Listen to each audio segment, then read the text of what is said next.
SuperTalk Mississippi media production. You're listening to Sports Talk Mississippi On Demand, presented by Pearl River Resort. Escape to Choctaw, Mississippi and enjoy world-class gaming, the Dancing Rabbit Golf Club, and Geyser Falls Water Park. Escape to Pearl River Resort. Sports Talk Mississippi is on the air. Sports Talk Mississippi is powered by C-Spire. Power your home or business with C-Spire Fiber. To learn more, visit supertalk.fm/C-Spire. C-Spire Fiber powers SuperTalk Mississippi.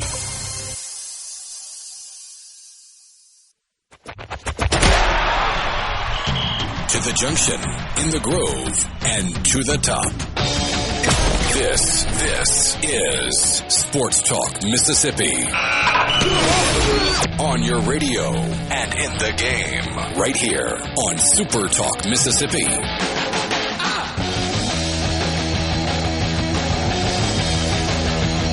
Welcome in on a Monday. I think last weekend was the worst sports weekend of the year. And I think we overcame it, and now it's almost full steam ahead to college football season. It's really hard to get worse than the one that we just had. No major on the PGA Tour. The World Cup group stages were basically done. We had some games, but by and large, they were not totally consequential. And, just regular season Major League Baseball, just kind of not a whole lot going on. It's Forbidden Door. This weekend, 4th of July, so that'll carry us through. And then you've got... 2 weeks from now might be the worst. We'll see. But we are always talking sports on this show and on this Monday. I'm Michael Borkey. He's Brian Hadad. We got winners and losers. We got 2 teams to get to on the countdown. We got a top 5.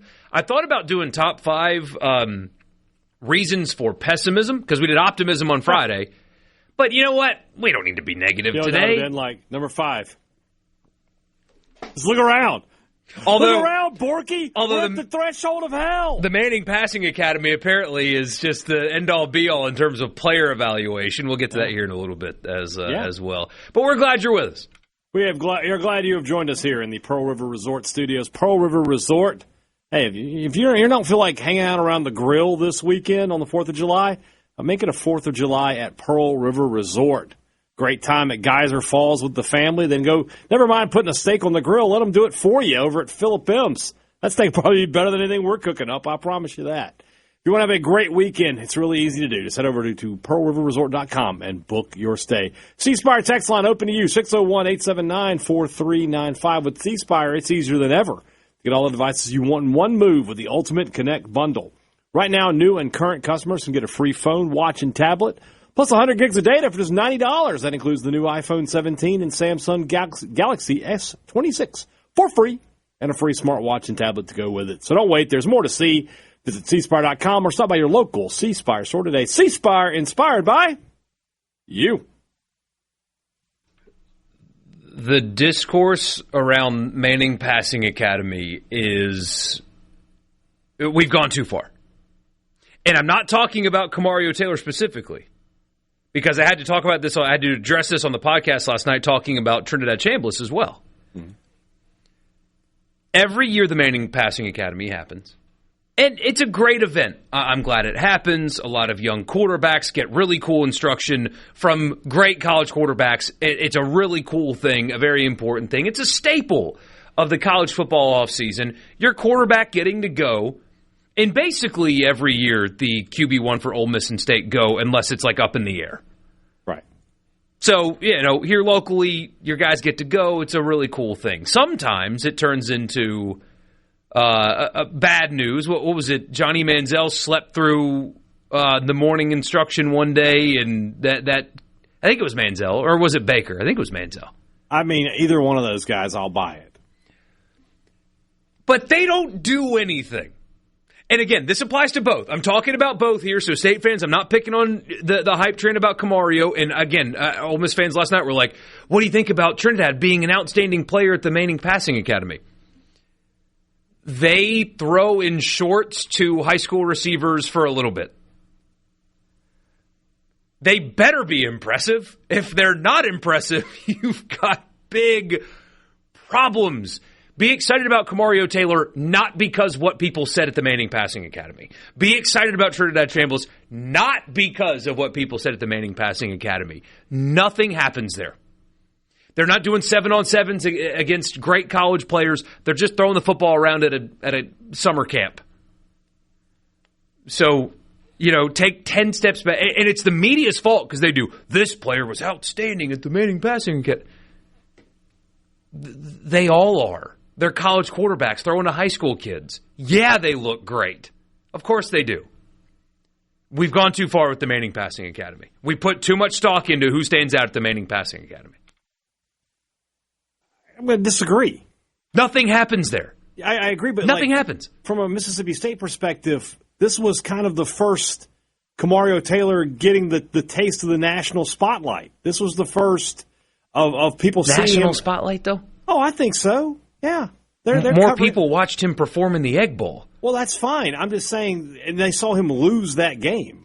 And they did he lose that game? And they saw him doing it with his legs.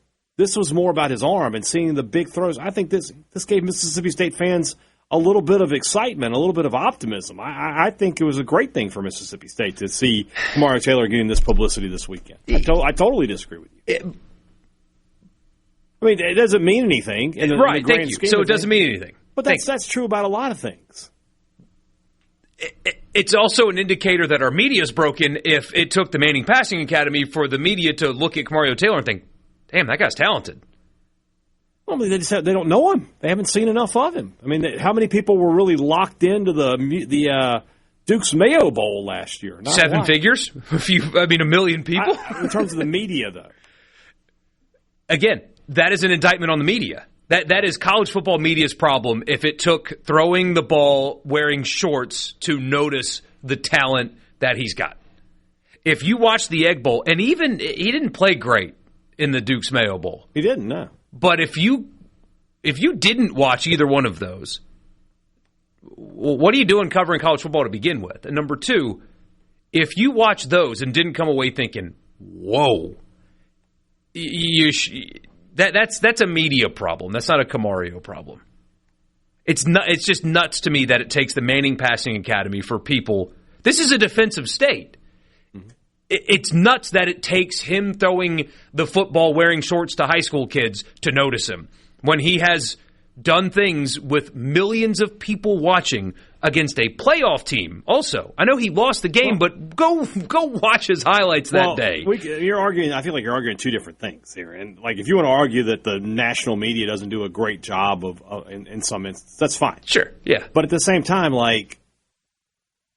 and I've talked about this before with media days. I fully expect to have people coming over to me on State Stand and being like, "Hey, who is that? Who is that guy? Is he one of the linebackers?" When they see Kamario Taylor, I think they're just people who just don't know enough about him. He's started 2 games. He's had some moments here and there, but to go out there and I don't know who the other guy he's throwing against in that one particular clip is, but to basically, I think the kids say, mog him like that, and it's one throw. But that doesn't matter. It's something to grab onto.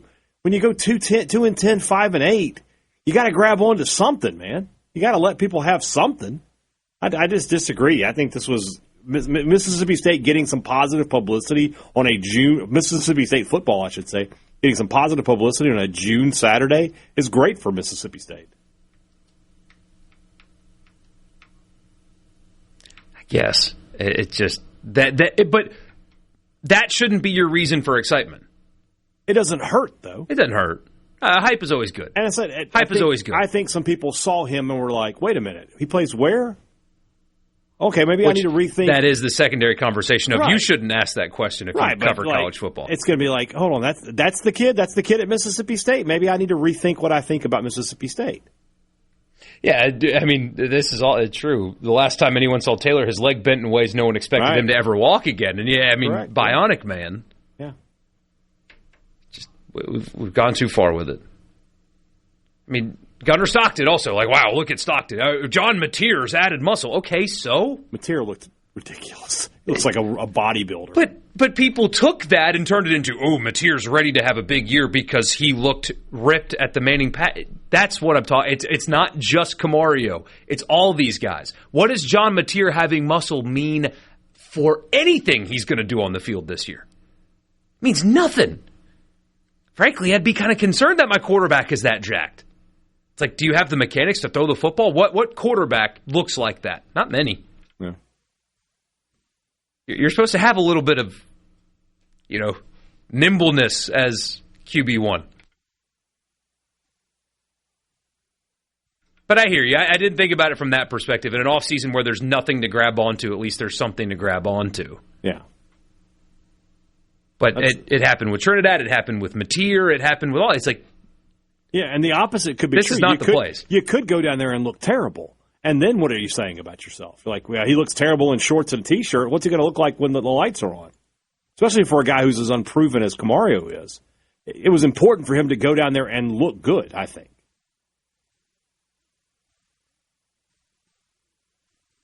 You could see Taylor's talent in the Egg Bowl. Yeah, you could. Yeah, you could. The physical, not just talent, right? But the physicality, the escaping sacks, that kind of stuff, more so than arm talent was. That stuff travels, man. That you can do that every week, even if you have an off day throwing the football. Sports Talk Mississippi, off-season hype. Why not? You know what? You're kind of selling me. You're selling me a little bit. Text us, 601-879-4395. We'll be back.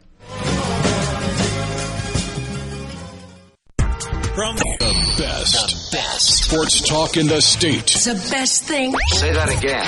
We the best on 3. 1, 2, 3. We the best. Sports Talk Mississippi. Super Talk Mississippi.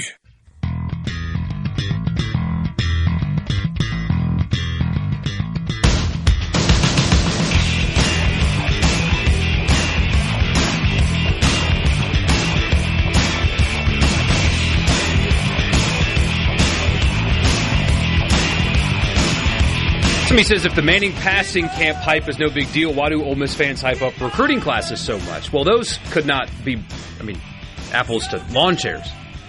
Recruiting classes are players being added to your team. The Manning Passing Academy is throwing a football to high school kids. Those are very different. Like I said to another texter, though, here. He said, is Pete Golding what has held Ole Miss together and propped up Kiffin? Well, I haven't said that. But state fans can't get excited about Camario. Yes, you can. You're missing what I'm saying.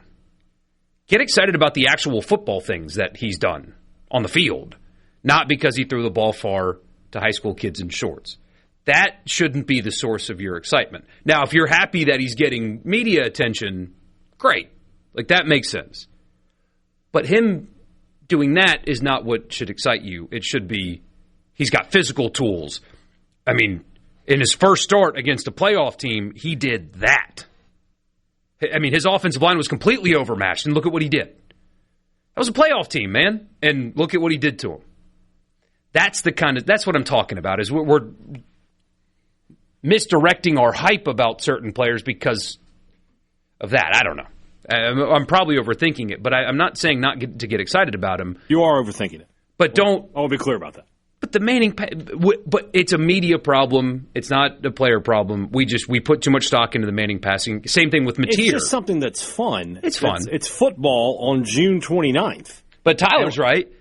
Some of Mateer's passes, he looked great. Yeah, if you throw the ball like that in the SEC, buddy, it's not going to go great. A problem. Yeah, I agree with that. No doubt. We should go to the Manning Passing Academy. So hold on. You just said for interviews we should go. You just said this whole thing is irrelevant. For we want to go for the interview content. I agree. We should go for that. Yeah, but I'm just saying. Somebody says, "Well, his offensive line will be completely overmatched this season as well." Will it? There's a lot. We don't know if that's right. true or not. Defensively, I think that State has elevated their floor. Defensively. I think that's fair to say. Who knows what the ceiling is, but I think the floor is higher than last year's defense. which is a good thing. The defense will be fine. I'm not too terribly worried about that. I like the receivers a ton. I think you've got like maybe not first team all SEC guy, but if you looked up at the end of the year and Evans has 1,000 yards receiving and he's, second or third team all SEC, are you surprised? I'm not. No. Love the running back room, obviously. No way of knowing for sure, but sell me on the offensive line. I can't. Although I will say, going back to what we talked about, was that when did we do the optimism thing? That the transfers they brought in are all from Power 4 schools, right? They brought in guys from LSU and Arkansas and Florida State and North Carolina, places like that. They didn't bring in a bunch of guys from, who haven't proven that they belong at this level. Not that these guys, have put a ton of snaps up, but at the very least, an offensive line coach, an offensive coordinator at a Power 4 school, an SEC school said, yeah, sign that guy up at some point in his career. So, but that being said, I'm going to have to watch a game before I'll know anything about this Mississippi State offensive line. Probably two, right? Because I don't know if the first one's going to... Well, no, you say that, but if they don't dominate the line of scrimmage, they're giving up sacks to ULM, that's a terrible sign. If they don't go out there and rush for 250-plus yards, then I'm going to know, hey, this offensive line is not great.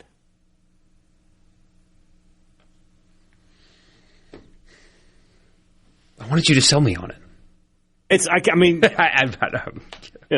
I'm not our friends at Belk Ford and Oxford Toyota, man. I'm not a salesman. I got to have hard numbers on that one. So we'll see. We'll see what happens, but they have one thing about the offensive line, Taylor can make them look better because he has more escapability than Chapin did. And also, I don't know what he was being told or coached to do or whatever. Blake Chapin had such a problem with holding on to the football too long. Mm-hmm. You hope that with Camario, it's one, just in general, that he gets the ball out faster, but also he has a bailout, essentially. Yeah. Quote-unquote bailout, where, hey, look, if my first read's not open and the offensive line spreads wide open, I just go take off and get myself 10 yards. And just get out quicker. Yeah, and Chapin was athletic enough to do that kind of stuff. He just didn't. Gosh, Hadad, what game was it last year? He threw an interception where he had or was it 2 years ago, where he had he had all the space in the world in front of him, threw the ball, threw an interception instead of just taking a first down. And that could be any game, man. Could have been any game. What game was that? I feel so stupid not remembering that. But that, I think, can alleviate so many issues on the offensive line. We've heard Cole Kubelik say it to us before, and Levy and Kiffin and Weiss, they don't run the exact same scheme, but they do very similar things. That's why they worked so well together when Levy was under Kiffin, and that's why the Levy offense still works, obviously without him, is you can scheme around not great offensive line play. Mm-hmm. I mean, Ole Miss is not, in the Kiffin era, didn't have many offensive linemen drafted. It's not like they had dominating line play for 6 years. They were able to kind of scheme around it. I think some of that was happening, and it didn't show. Don't get me wrong, they didn't have great line play, but they also didn't have a quarterback that helped them out, really. And so that can be, there's a selling point for you. Hey, that I'm giving you one is the offense helps bad offensive line play, and you've got a quarterback now that you hope is not trying to hold the ball in the pocket for 5.5 seconds, right, knowing that he's got an SEC defensive line in front of him with questionable line play. There you go. You sold it. Get the ball out quick. The ball out quick. And we'll see. We'll see what happens. I mean, I said, I disagree with you on that thing of not knowing anything from the ULM game. I think I'll be able to come on this show Labor Day and say, this is what this offensive line, at least early on, looks like. My other concern with that is last year I felt like the offensive line got worse and worse every week. I didn't feel like they improved. So if they're not good in week 1, I got really bad feeling about what they're going to be in week 8, 9, 10. First play of the year, Chapin had immediate pressure put on him by USM. He did. He did. I mean, it was every game. Somebody says, bingo. MSU's primary problem last year was Shapen holding on to the football way too long. It easily equals 2 to 3 wins over the last 2 seasons. Right. A good run game helps 100%. It certainly does. Yeah, it doesn't hurt to have one. And State should have one.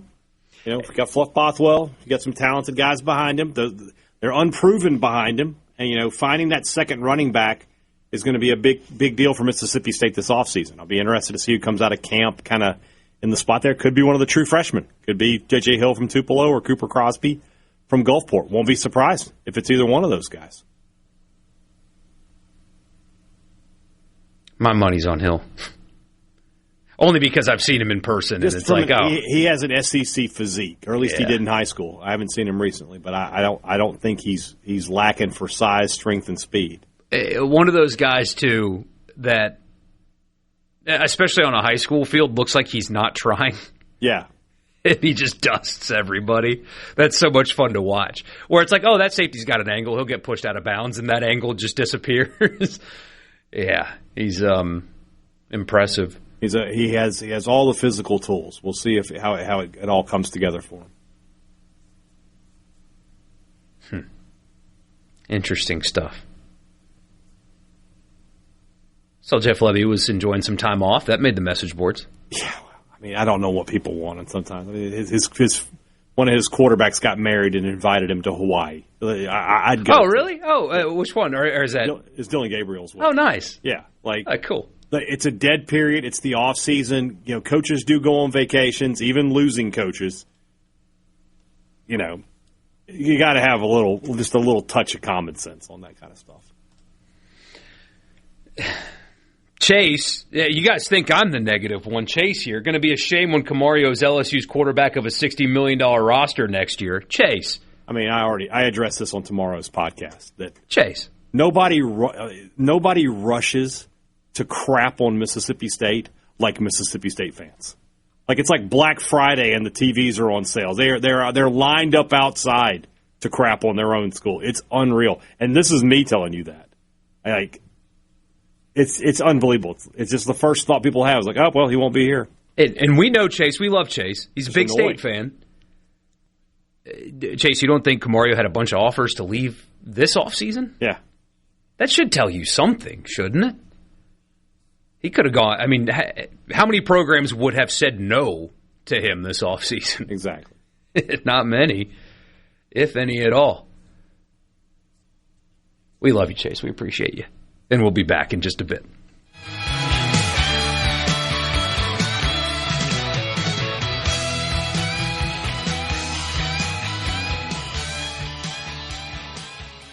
From the Special surprise for everyone. Give it to me. More Sports Talk Mississippi right now on Super Talk Mississippi.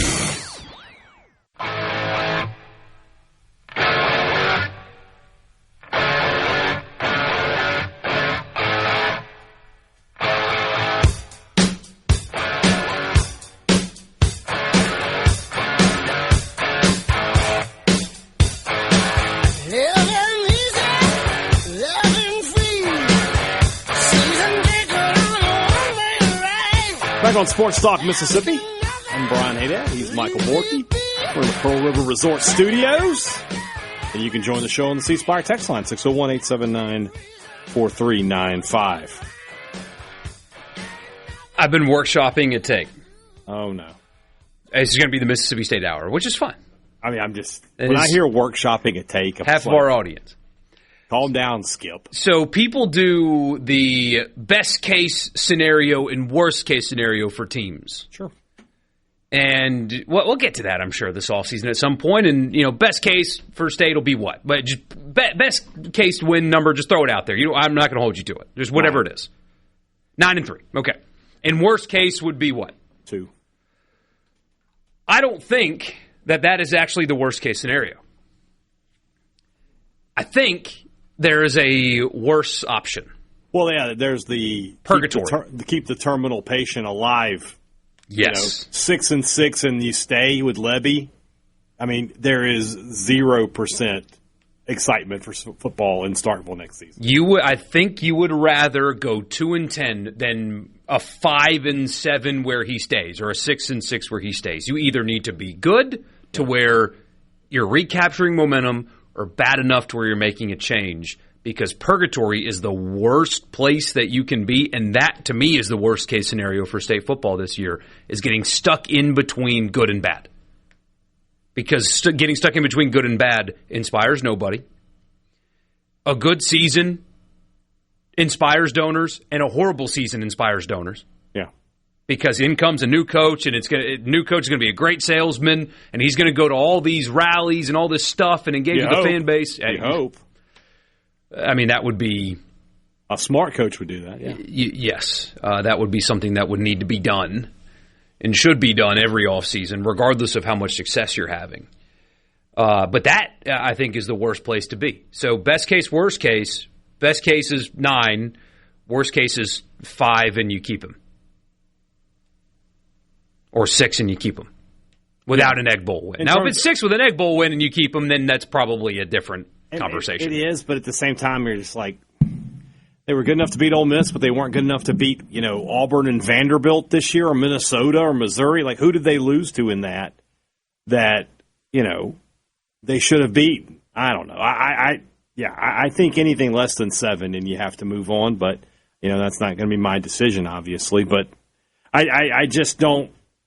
I feel like either you've got to break out of this and take a big step forward.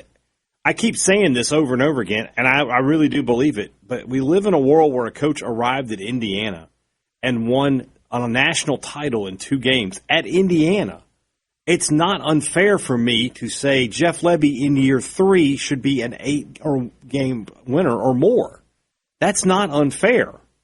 And if that's, if you're going to go another year with a coach who, let's say he was 6-6, right? And we'll be generous and give him a bowl game win. So he goes 7-6, right? So then that means his record is what? 14-24 after 3 seasons? Mm-hmm. I'm not super excited about that. I don't think anybody else would be. Somebody making a joke. John David Baker, next coach for State. No, I know you're joking. Because I had somebody ask me last night, well, would they go after Charlie Weiss? And I said, hell no. Forgive my language, but no. You can't do that again. It's got to be a head coach somewhere. Guy that's doing it. That is running a program. Not an experimental OC again. That's what on the text line here asking about, how does this keep happening to State? This year is actually the easiest schedule Lebby has had, too.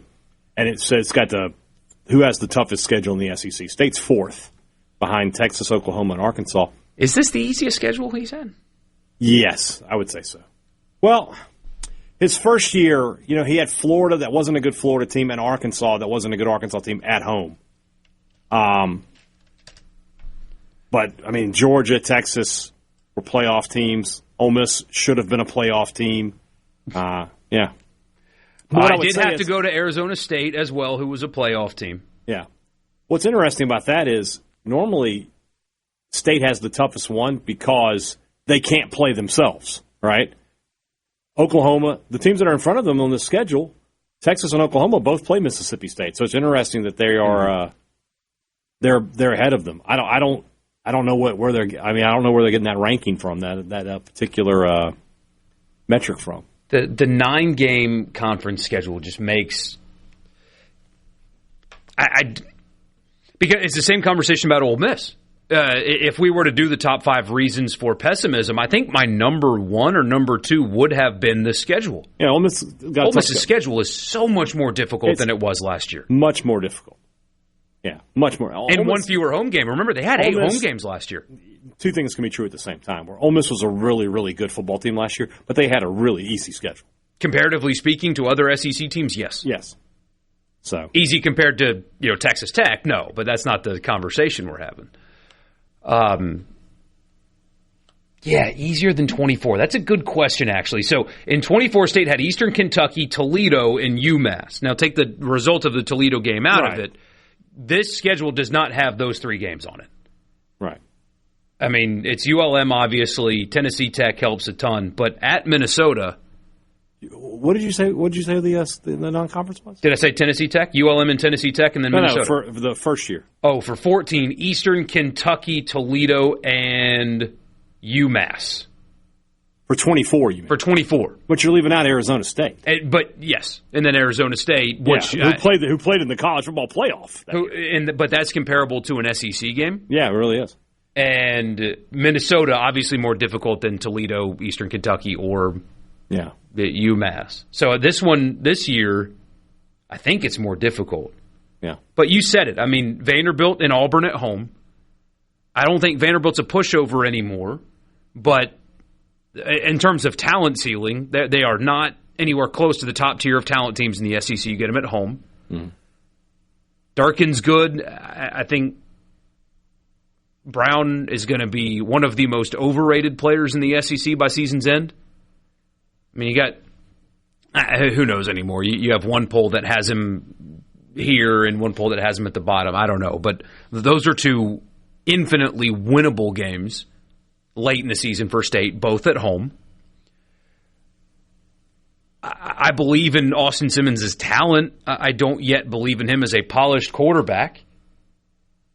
That's an opportunity for a win. Missouri talented. Drinkwitz has done a good job there. But we've seen Austin Simmons start 2 games, and he couldn't protect the football. Yeah. You go on the road in the SEC and you turn the ball over 3 times, you're not winning. So if he hasn't fixed that in his game and there's no way to know one way or the other, it's a winnable game right there too.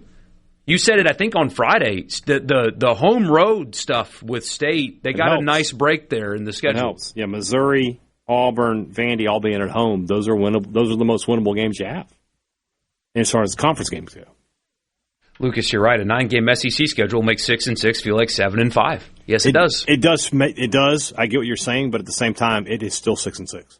Yeah, people aren't going to apply that perspective. They aren't. And they shouldn't, I don't think. You don't think so? No. I think you play 12 games, you'd like to win more of them than you lose.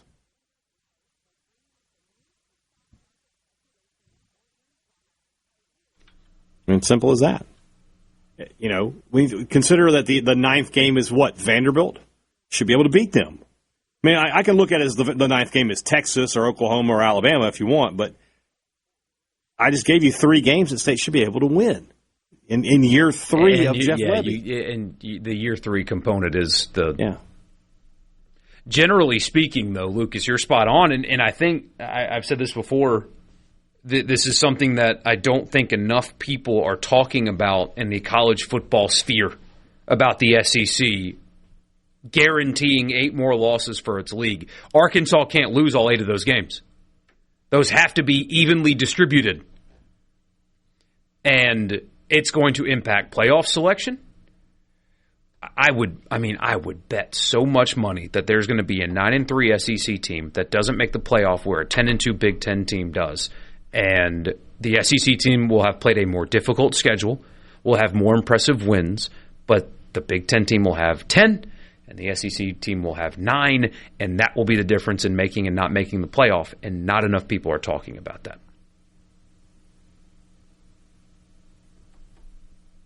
I mean, it's the same thing at Ole Miss, right? Absolutely, yes. If Ole Miss goes 8-4, their fans aren't going to be saying, well, it was as good as 9-3. Nope. No, absolutely not. Not one person. Even though the schedule got more difficult. 1 fewer home game, 1 more conference game instead of Washington State. It's you swapped out Washington State for, well, never mind that. You swapped out Washington State for Texas is how you can look at that. And Tulane for Louisville. Yeah. However you want to look at it. So. Yeah. That strength of schedule number for Ole Miss was good last year compared to the rest of the country. It's going to be different in 26. I agree. Look at us just talking football, Hadad. It's we should do it more often. We'll be back in just a bit.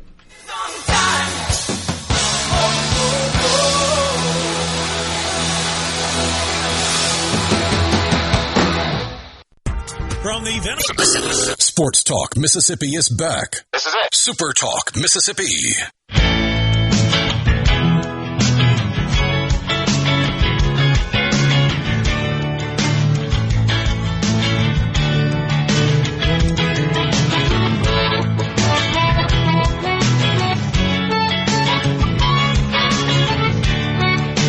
Somebody said, I tire of having to educate you two. I told you 2 years ago that due to Northern wealth, the Big Ten would overtake the SEC, and it came true. Now that Indiana has shown the way, the rest of the lower Big Ten teams will start to follow suit. Big Ten will be stronger in football overall within 5 years. Money talks in that area of the country has much more of it. Get used to it. Well, yes, that area of the country does have much more to it. Chicago in particular. Ton of financial wealth in Chicago. Northwestern's not going to start winning national championships anytime soon. You've got to have money that cares about the institution. I think that part of it's overblown. Now, the Big Ten has done a really good job. I think that it's far less about money and more about the transfer portal, and talent is more spread out than it has been. I think there's more evidence to suggest it's that as opposed to finances. But Indiana didn't do it with money. That's a huge misconception in what Kirk Cignetti did. Mm-hmm. They didn't have a lot of money when he signed his 2 portal classes to build the roster to win the national championship. Go look at them. Go look at his classes and the players that he had and where they came from and tell me that that roster was expensive. It wasn't. Indiana caught lightning in a bottle with an elite hire. They are getting money now, for sure. Shout out Mark Cuban. Yeah, but the idea that that it was like that from day one is inaccurate. Yeah. So he says Mendoza. That's one guy. Look at the rest of their classes. Mendoza? Who was? He was at Cal. He was at Cal. He wasn't like this. Nobody thought Fernando Mendoza was going to be this elite player. Nobody. Even after he went to Auburn and won, it was still he didn't even really play all that well that day. Yeah. No, You are trying to reason with one of our trolls, so I just say that. But hey, we're talking football here. Yeah. That's not how they did it. They just made the right hire at the right time. Right. Which is to something that another texter said earlier about you don't want to be known as the program that cycles coaches in and out. And I understand that. Like, that's a valid concern and a valid perception. But if I was leadership at Mississippi State, I would much rather cycle coaches every 3 years than be stuck in purgatory with one that you know is not getting the job done. Yeah. As long as you have SEC on your chest and you're giving contracts with $35 million guaranteed money, somebody's going to say yes to your job. When Kirk Cignetti was hired by Indiana, nobody thought, oh boy, they're about to start winning titles now.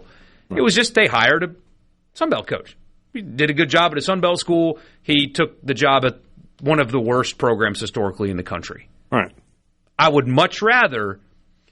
Nick Underhill says this about quarterbacks in the NFL. Just draft one every year. Don't go sign Derek Carr for $160 million. You know that he's not good. Right. Draft one every year until you find one. Right. Would you rather invest in not good or keep picking until you find one? The problem with that is if you draft a first-round quarterback, you're paying them a ton of money, and you can only do it. You can't do it every year. You're just going to release these guys and have a bunch of dead money on your cap? There's a little hyperbole in that statement. Right. But if you're the Browns and you go, in a 6-year span, you draft first, third, first, fourth, second, and first, you can't draft a quarterback with every one of those picks. You can't. So, there is some hyperbole there, but at the same time, like, the salary cap won't allow for that. Ooh, this is interesting. I hate that. You're going to have to tell me if this is correct or not. If Lebby wins 7 to 8 games this year, including a bowl game, and he gets fired, I think the fan base would not argue. I don't think he's getting fired in that scenario. Yeah, if he wins 7 or 8 games, okay, hold on, go back. 7 games, including a bowl game. So he went 6-6. He finished 7-6, maybe 7-5, and he goes 8 and he wins a bowl game to go 8-5. He's safe. You actually would feel good about next season. Problem is, you can't wait to the bowl result anymore. Right. But if he's 7-5, he's fine. Yeah. Mm-hmm.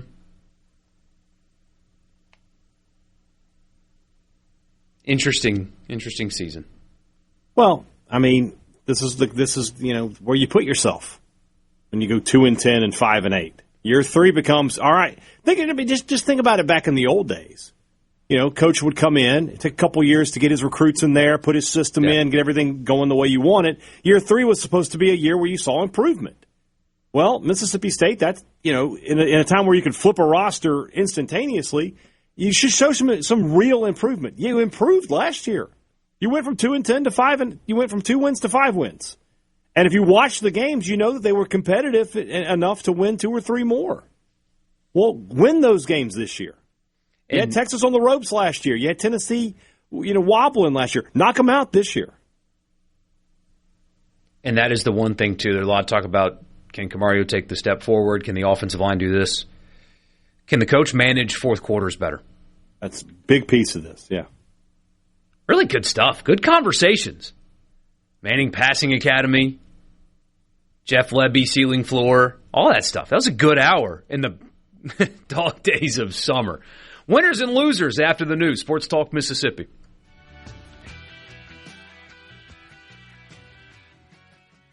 You're hearing Sports Talk Mississippi. SuperTalk Mississippi.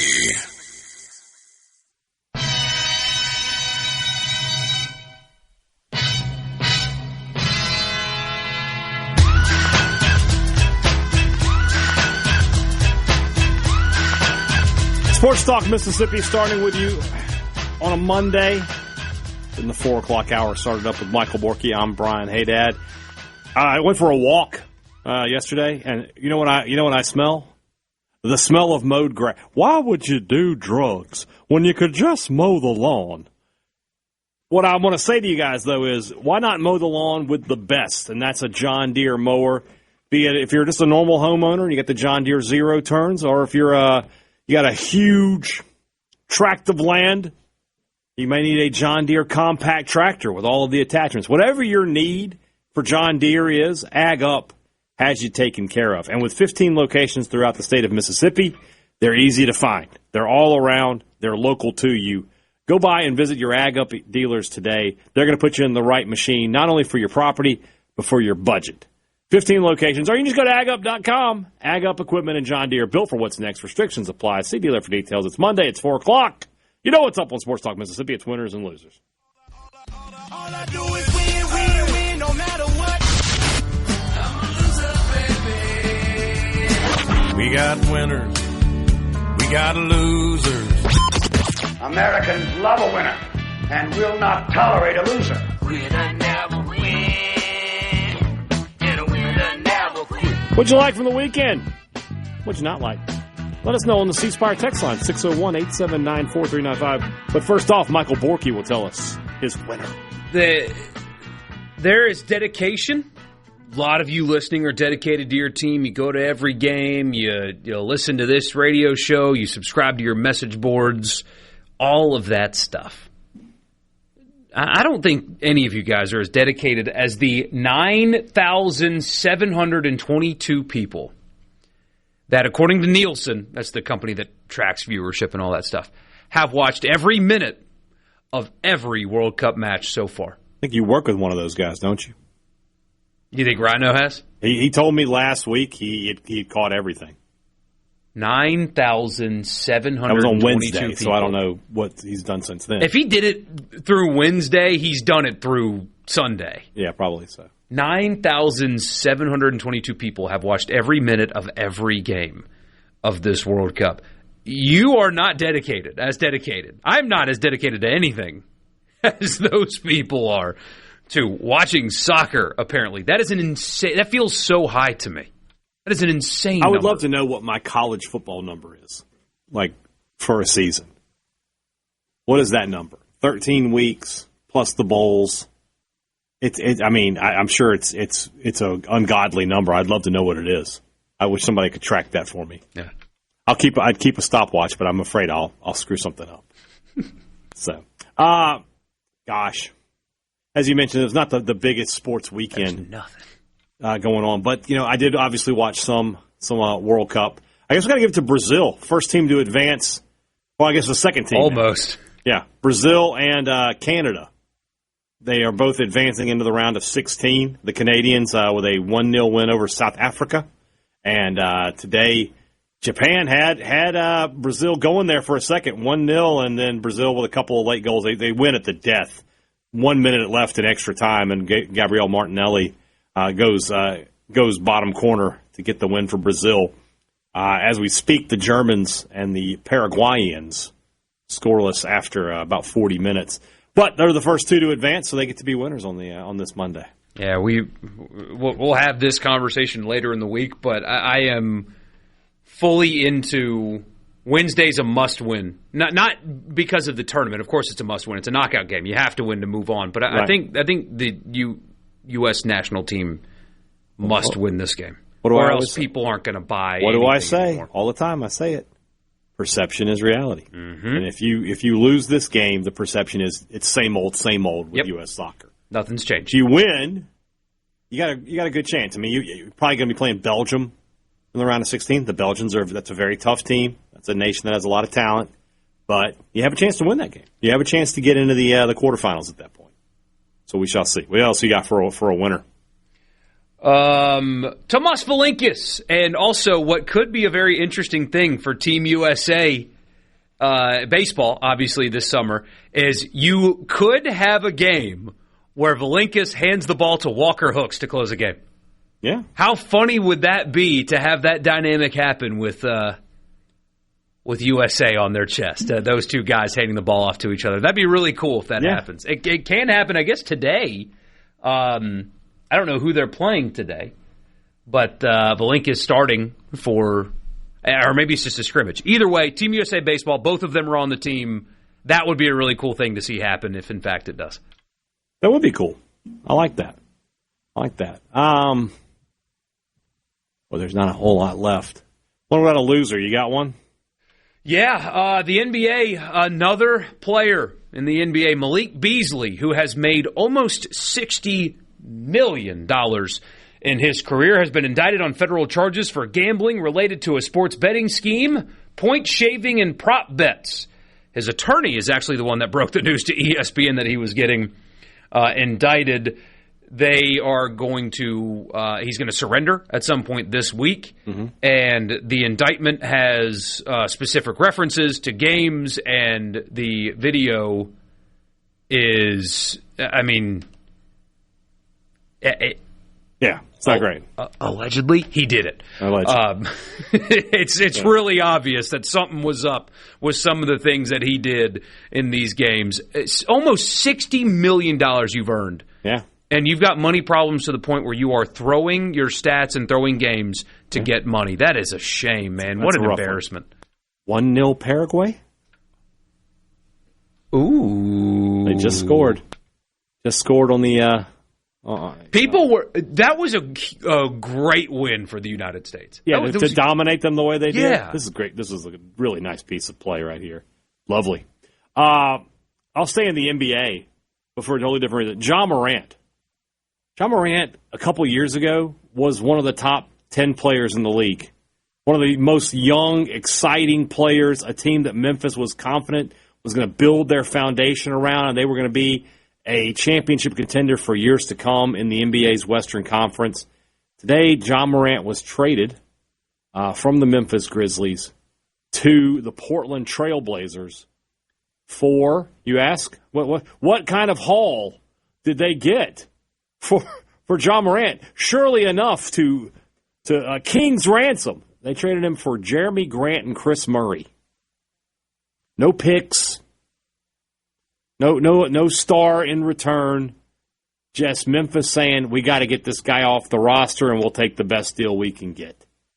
That is a sad commentary on a guy that a couple years ago I thought was going to be one of the faces of the league. But he's I don't know. I think we may have already seen the best from John Morant. So if you're a Grizzly fan listening, I don't know, man. I don't see it. I just don't see. I can't believe that's what they got for John Morant. Yeah. But at the same time, it's really a statement about what kind of player he has become. To the text line, loser Iran football fans for not understanding offsides. Yeah, offsides, the discourse in the World Cup has been crazy because they're using offside No S. Offside. Thank you. But we call it offsides in football, and so it is in football. But the VAR thing, I mean, they are getting it down to the just. Did you see the tweet yesterday? It was like, remember that we have this technology when somebody brings a chain out to see if it's a first down. And it was like that and the Hawkeye and the whatever the tracker is for golf and the ABS. We have all this technology that shows you within a hundredth of an inch of somebody doing this, and we're still rolling out two 70-year-old guys with the chain. Like, first down! Hey, Dad, on the PGA Tour, anywhere on the course, the second a player hits the ball, it is known exactly how far the ball went, exactly how high in the air the ball went, exactly how much it spun, everything, RPM, spin rate, height, everything, the second the ball is hit. Yeah. And, yeah, you're But in the NFL, a multi-billion-dollar league, two guys with a chain. Like, we really can't figure this out? Loser, the NFL. I've changed my opinion on that from a conversation I was having on Saturday night, actually. I think that you have got to draw a line somewhere. And if you are offside, if you're offside by an inch or by a mile, you're still offside. And so, yes, you're going to get these close calls, but the out-of-bounds line is static. And if a player steps out by that much, guess what? That's where the line is. And so people are getting frustrated because old soccer didn't use the technology, and there were a couple goals taken off that in the old way would not have been. But if you are offside, you are offside. And even if it's by this much, you're offside. You're still offside. And if your foot comes down that much out of bounds, you're out of bounds. The line is the line. And so I'm actually on the side of review here. At some point, you have to have a defined rule that's enforceable. They have that now. Stay onside. That's the answer. Stay onside. A lot of your texts have come in. We'll get to those when we come back. Sports Talk Mississippi in the Pearl River Resort Studio. Every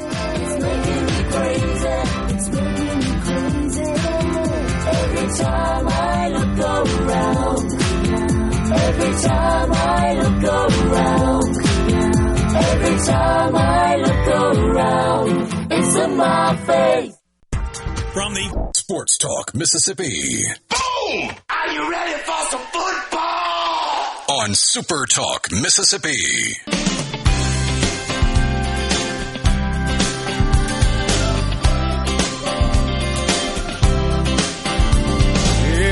Always a crazy one, broken. 601-879-4395, the C Spire text line. If you want to send in your winners and losers, you can do it right there. Did you see Toby Keith's widow, by the way, went to the College World Series and celebrated with the Oklahoma team? That was really cool. I didn't see that. That's saw cool. An interview of hers, and that was the good stuff. Yeah.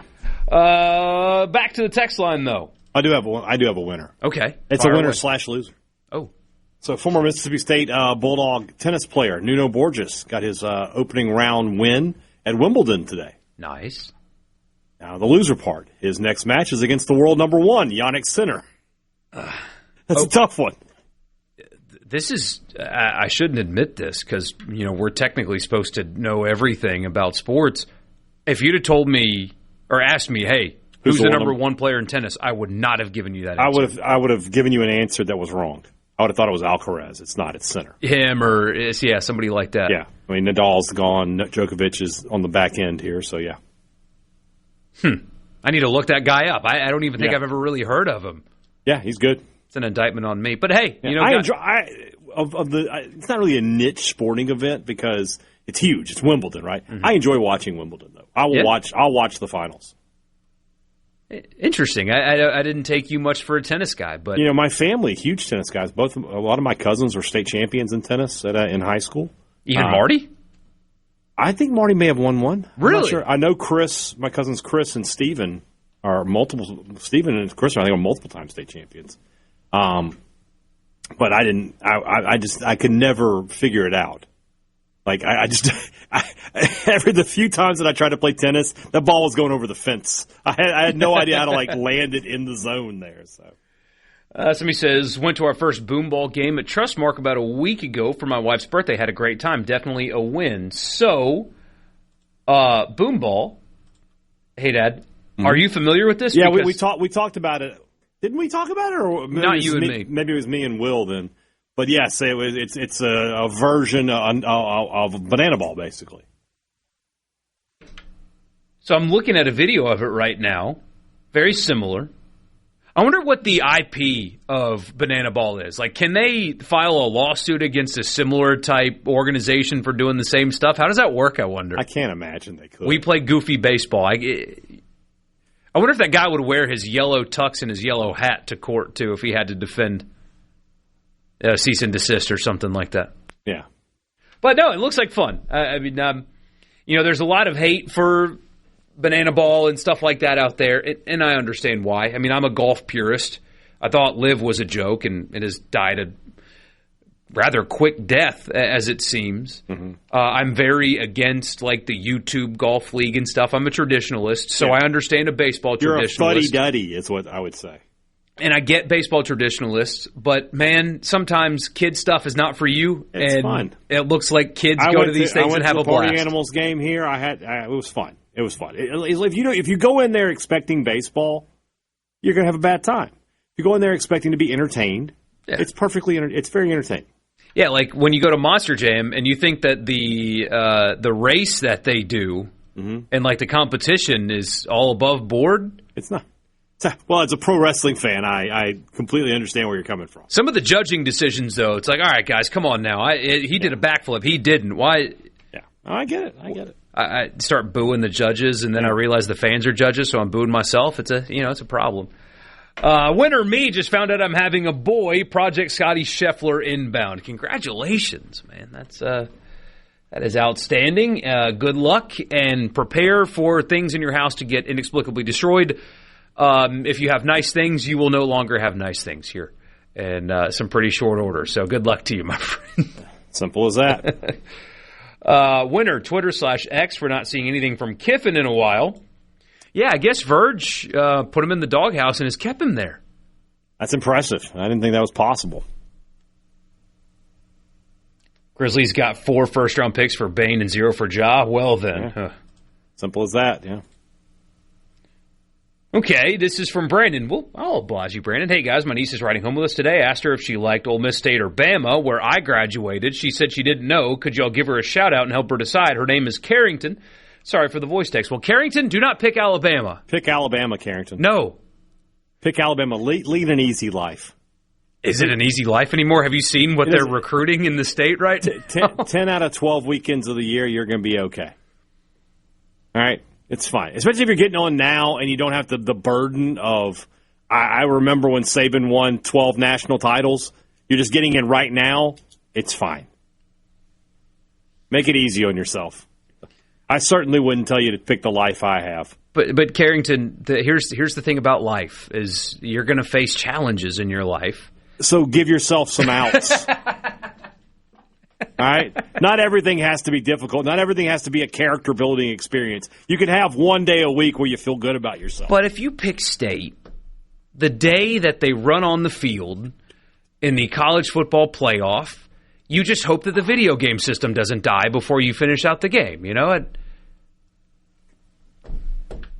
Go with State or Ole Miss. You're from Mississippi. Go with State or Ole Miss. Pick one of the two. Make it easy on yourself, Carrington. Pick one of the two. Support the SIP. I don't like calling it the SIP. I feel uncomfortable. Well, y'all came up with that. So. Or at least that's what you believe anyway. I mean, I think people have been calling it the SIP before Lane Kiffin showed up. But well, try telling some people that. The SIP SEC logo absolutely did start with Ole Miss. He invented that. I'll give him that for sure. It's a good logo. It's a good logo. So. Langston says Victor's victory, nailed it, at the Travelers was a nice change from Scotty's domination. Yeah, Scotty, hey, Dad, in a playoff hole this morning, so they ran out of daylight yesterday. I heard about that, yeah. Had to play this morning. Scotty missed a 4-footer to extend the playoff and lost in a playoff today. Hovland, he played at Oklahoma State, but he is from Norway. And you had a bunch of Norwegian soccer fans following him around this weekend because they had games up in the northeastern United States. And they were doing the row thing for him when he would make putts and stuff like that. He had a bunch of soccer fans following him around at the golf tournament this weekend. It looked like a lot of fun. Give him the row. Hey, and I'll leave this to you. Reese wants us a quick explainer of the soccer tournament. A quick explainer. I don't have a quick explainer. It is every team in the world with a soccer team can attempt to qualify. And they are separated every 4 years by where you are. So the United States qualifies through something called CONCACAF, which is North and Central America. It's not quick. Every 4 years, whoever qualifies plays in a group stage, which is 4 teams. You do a round robin. The best 2 teams from the group move on in the knockout stage, and then now they've added more teams in the knockout stage, so there are a handful of third-place teams in each group that get to move on as well. It is now a single elimination bracket. The United States will play Bosnia on Wednesday. If they lose, they're done. If they win, they move on to the round of 16. That is as quick as I can be. I think that worked, right? Close enough, yeah. Close enough. Yeah. Brian says Beasley's one of those guys they say destroyed LeBron 1v1, so insanely talented that often didn't care or bombed intentionally. It is a real shame there. It really is. Let's see.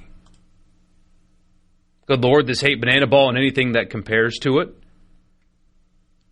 Okay. Hey, if you're a baseball purist, I hear you. Yeah. Winner, everyone who stayed the entire week for the Neshoba County Fair, survived a tropical storm, no water for a day or two, and mud. Loser, he put in quotes, Scotty Scheffler. One kid, Scotty, wouldn't have missed that 4-footer for birdie this morning. 2 kids, Scotty is struggling. He has not been as good after kid number 2 came along. They need to hire a nanny or something, get him back on the grind. Something like that.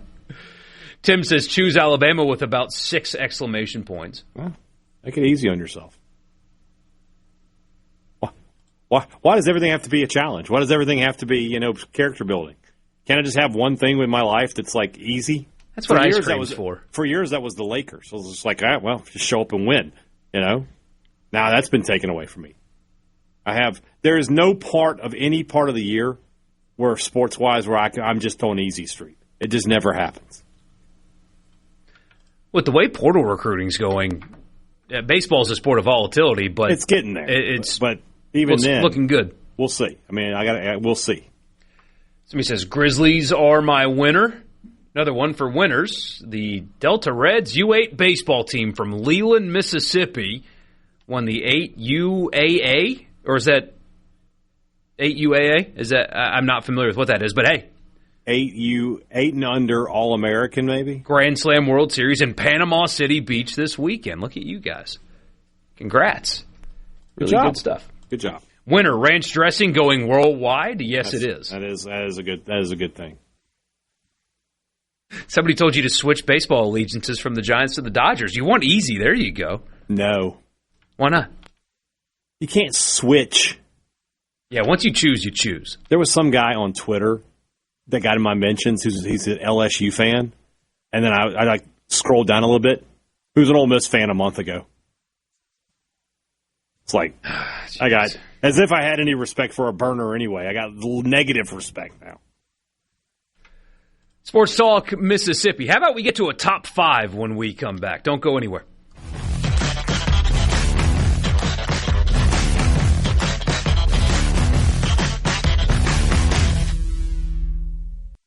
From the Sports Talk Mississippi, your new home for exclusive sports coverage here in the Magnolia State. Let me put it to you this way. Right here on Super Talk Mississippi.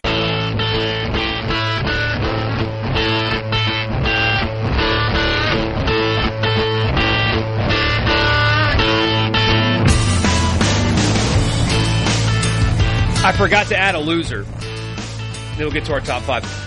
A reporter, a local TV reporter, was doing a hit at a World Cup watch party, and the hosts in the studio were like, well, what do we need to know about their next game against Bosnia? And she said, well, I would tell you something about Bosnia, but I don't know anything about Bosnia, and all I know is we're going to beat them or what. Just, lighthearted news hit. Right. And it went viral, and she issued an apology for not being respectful to the Bosnian soccer team or whatever. I'm here to tell you, nobody cares, really. Like, your Twitter mentions may be mad. You didn't have to apologize. Nobody cares. Don't apologize for things. Not a single person was offended by you doing a lighthearted, well, USA's going to win anyway, so I don't even care. Not a single person's offended by that. Don't apologize. What about the Bosnians and the Herzegovinians? It's fine. They'll be fine. I mean, I guess. It's a country with the population the size of the state of Mississippi. It's okay that she doesn't have nuanced understanding of what that country's all about. I don't know. We don't need to apologize for everything. But you came up with the top 5, so why don't you introduce it? Yeah. Top 5 college football games that you and I are excited about this year that do not involve Mississippi State or Ole Miss. I mean, I think if we were doing this just no caveat, we would both put Ole Miss, LSU at Ole Miss at number 1. I don't think there'd be any question about that. So let's get completely away from the Bulldogs and the Rebels and go into this. So what's your number 5? So this is a lame answer because you guys might you're a lame person, might roll your eyes at this one. But I love this game every year. It makes me feel things. It makes me feel pride, etc. It's Army-Navy. I love watching Army-Navy. It is one of my favorite games of the year every year. I sit down and watch the entire thing.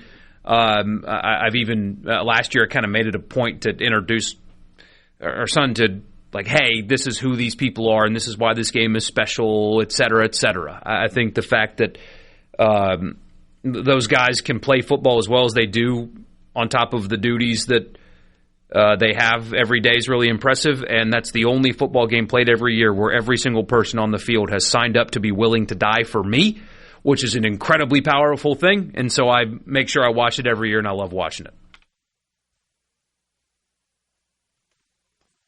Fair enough. I enjoy Army-Navy, especially because I'm an old person, and watching them play reminds me of when I played football. And, when we maybe threw the ball 4 times a game, something like that. I enjoy watching old school run the football. Plus, it's the only game of the year where it's kind of like a soccer game in that that it's only going to be about 2.5 hours. Yeah. The clock runs in Army-Navy. There's never any doubt. My number 5, week 2, Oklahoma at Michigan. I thought that last year's game, that was one of the more surprising results. I was not high on Oklahoma going into the season last year, and I thought Michigan was going to come down there, even with what I didn't think was a great Michigan team, and I thought they would win that game. And so kind of it's what is the Incredible Hulk Mateer going to do? How much better is Bryce Underwood? I like seeing 2 historic programs playing each other. The idea of Oklahoma playing at Michigan is cool. You don't get a lot of that. You certainly haven't gotten in a lot of it through the years. I'm a big fan of that. So that's an interesting game, kind of off the radar of that's the same weekend as another game on this countdown for me. I don't think a lot of people are going to be paying attention to. I will be. I'll be watching. That's a good one, and it's on my list. We'll get to that. I sure was what you sent that guy. Somebody asked us. I got to read it. Am I crazy to think Camario is the Heisman frontrunner? And Borkey sent him a link to BetterHelp. I mean, if we're going to get that, man, at least get a promo code so we can get some money out of it. No free plugs. Told this man to get online therapy is what you just did. Why am I seeing you today, sir? I said I thought Camario Taylor was the Heisman frontrunner. Get that man a straitjacket. How much shock therapy do we got to give this guy? They still do lobotomies? What's going on here? All right, what's your number 4? October 10th, Alabama hosting Georgia. I think those could be 2 undefeated teams. If it's not, that could be Got some issues for Could be the crushing blow for Kalen DeBoer, but Alabama's got ECU, Kentucky, Florida State, South Carolina, and Mississippi State before that game. Georgia will be big favorites in all of these, even the Oklahoma game at home, but Tennessee State, Western Kentucky, at Arkansas, Oklahoma, and Vanderbilt. Both teams should be undefeated going into that game, and that very well could be your de facto SEC championship. Big game. It's just going to be awesome in every sense of the word. So that's my number 4. All right, that's your number 4. My number 4, Week 10. This was one of the games of the year last year in the regular season. Oregon at Ohio State. Probably going to decide the Big Ten championship, or at least, some piece of it. Indiana will have their part to play. But that was a great game, monster game a year ago. Had the crazy ending with or was that 2 years ago, I guess, with Will Howard when he didn't take the timeout, or he slid and time ran out on him. I think that'd be 2 fantastic programs, great setting. Should be terrible weather. I'm all about it. Ohio State, Oregon. Let's go. Take it. Hey, Dad, we're going to have a lot of crossover, but that's okay. My number 3, Oklahoma at Michigan. I just love the non-conference games that are actually going to happen in the stadiums on the campuses. And the visuals there are going to be unbelievable. Like you said, I mean, it's a huge game for John Mateer, a validation almost for that game. We'll know a lot about Oklahoma so early in the season. And we'll know a lot about Michigan. I mean, that's a huge game for Kyle Whittingham. He inherited – it's one of those rare things in college football where Michigan loses a coach and the new guy's not taking over a project. This is a team that should win right away. Right. And so that's a very important game for him in week 2 at home. So, that one's going to be electric in so many ways. All right. My number 3, the Sons of Saban matchup. Week 11, Texas at LSU. I think that's going to be a monster matchup. The winner of that game could very easily be headed to the SEC championship game. I think that's probably going to end up being the case if we're being totally honest. Kiffin versus Sark, who is the favorite son of Nick Saban. When's the last time, again, I know it's a conference game now, when's the last time Texas played at LSU? I mean, it has not happened in my lifetime, I don't believe. I know they've played each other, but it's always been in bowl games or something like that. So they have played 17 times against each other. LSU beat Texas in Austin in 2019. That was a one-off, right? It was a one-off because of COVID. They played in Dallas in 2003, Dallas in 1963, Austin in 1954. Texas last went to Baton Rouge in 1953. Yes. Give it to me. Texas at LSU is my number 3. Got times for number 2, I think. Go ahead. Yeah, we got time. Mine's Ohio State, Oregon. I think that is the de facto Big Ten championship game. Those will be 2 what should be undefeated teams as well. If Ohio State can get past Texas anyway, certainly they should be undefeated teams in the Big Ten. They will be favorites to be undefeated teams in the Big Ten anyway, going into that one. Although, hey, that Ohio State schedule, don't look now. They're at Texas. They're at Iowa. They're at Indiana. They're at USC, all before the Oregon game.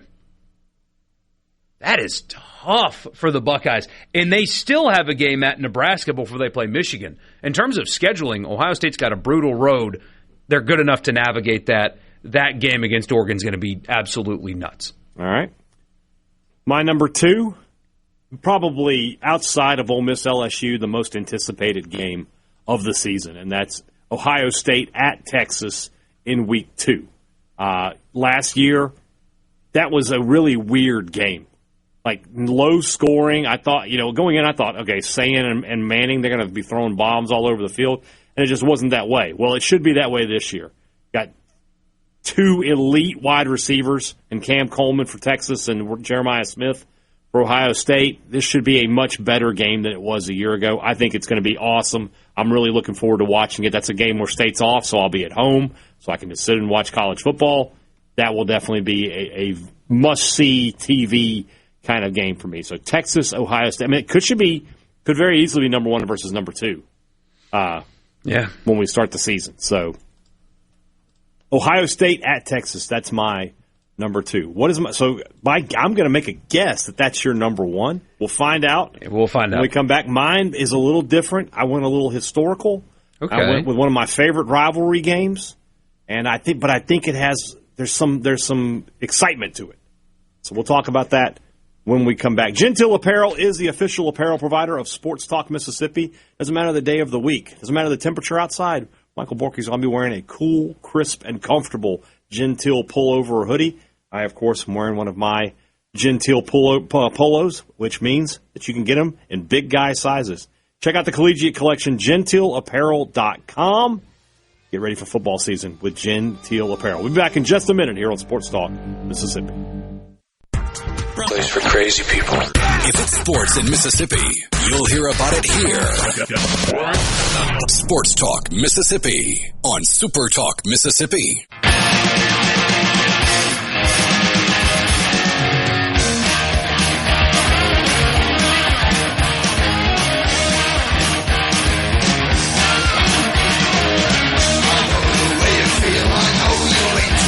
All right, hey, Dad, my number 1, you nailed it. It's Texas, Ohio State, 2 heavyweight blue bloods in not an iconic stadium, but a massive stadium with a huge environment. And like I said, same thing with Michigan, Oklahoma, just copy and paste it. It's nice that these games are not happening in Dallas or something stupid. Yes. Put it on the campuses, at the cathedrals that you're building for your football team to play in. And like you said, national championship implications as well, 1 versus 2, all of the things that come with that. I remember, was it 05 or 06 when Texas and Ohio State did a home and home, and they had 2 epic endings to those games, and you had a bunch of star power and everything. You're going to get that again here. Last year's game didn't really live up to that hype. They did not. Was it 14-7? Is that the final score? And Texas only crossed the 50 once. What year is it? Like we're getting 14-7 games out of top teams. It's ridiculous. So. Yeah, but that's number 1. All right. I'm with you, by the way, for like these big program. I want them played at home, right? But there is something about a neutral site game and a rivalry. When I get that stadium half and half, right? I love Red River. That's a great one. That's not my answer, though.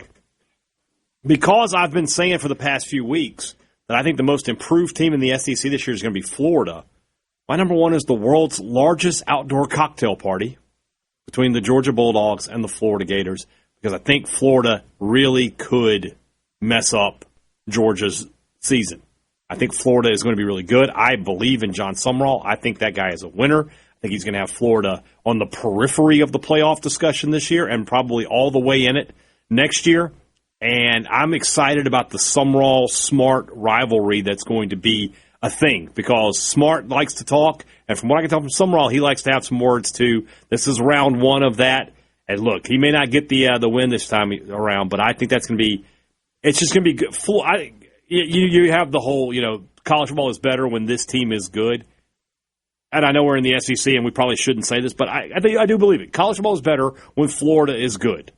Florida is a program that I want to see involved. Especially in the game that you're talking about. The cocktail party is like a staple of the SEC season, and when it's irrelevant, that's not fun. Exactly. So I'm going to go with that. I'm going to go 100% with the cocktail party as my game. I'm the most excited. I always enjoy that game. I like, as a kid who grew up going to the Egg Bowl in Jackson and seeing the stadium half red and blue and half maroon and white, there's something nostalgic about it, about seeing that line in the end zone where one side is one and one side is the other.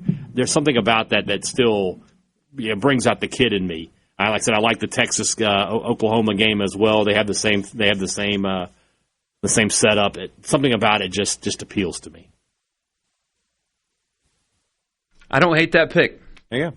Especially since it's been like that forever. You know what, they didn't add a neutral site game. I could have said Akron versus Toledo. All right, I'm just looking forward to it all.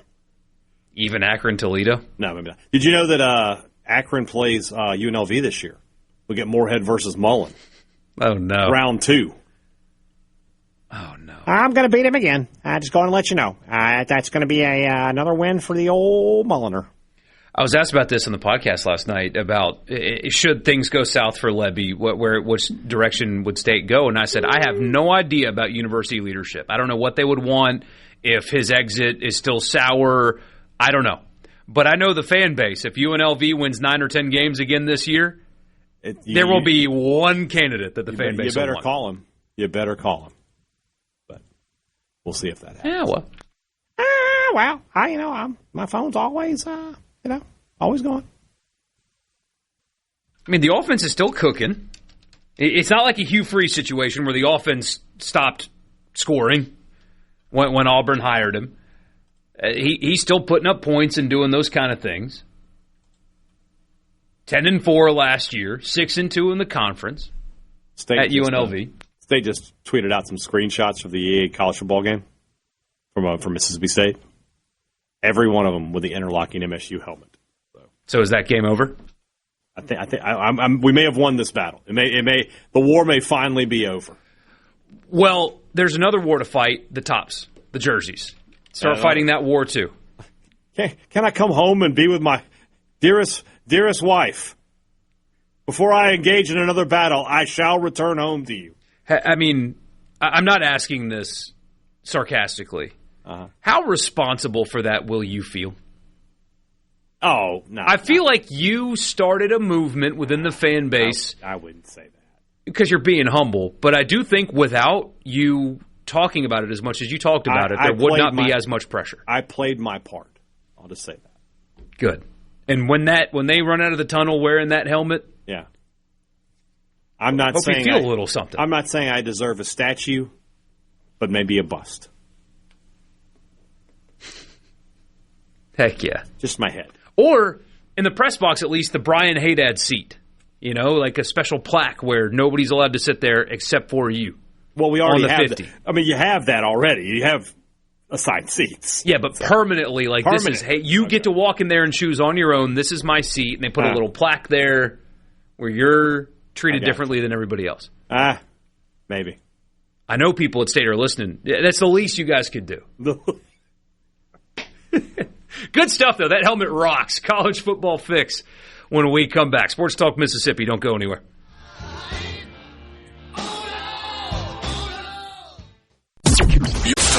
Sports Talk Mississippi. To the junction, in the groove, and to the top.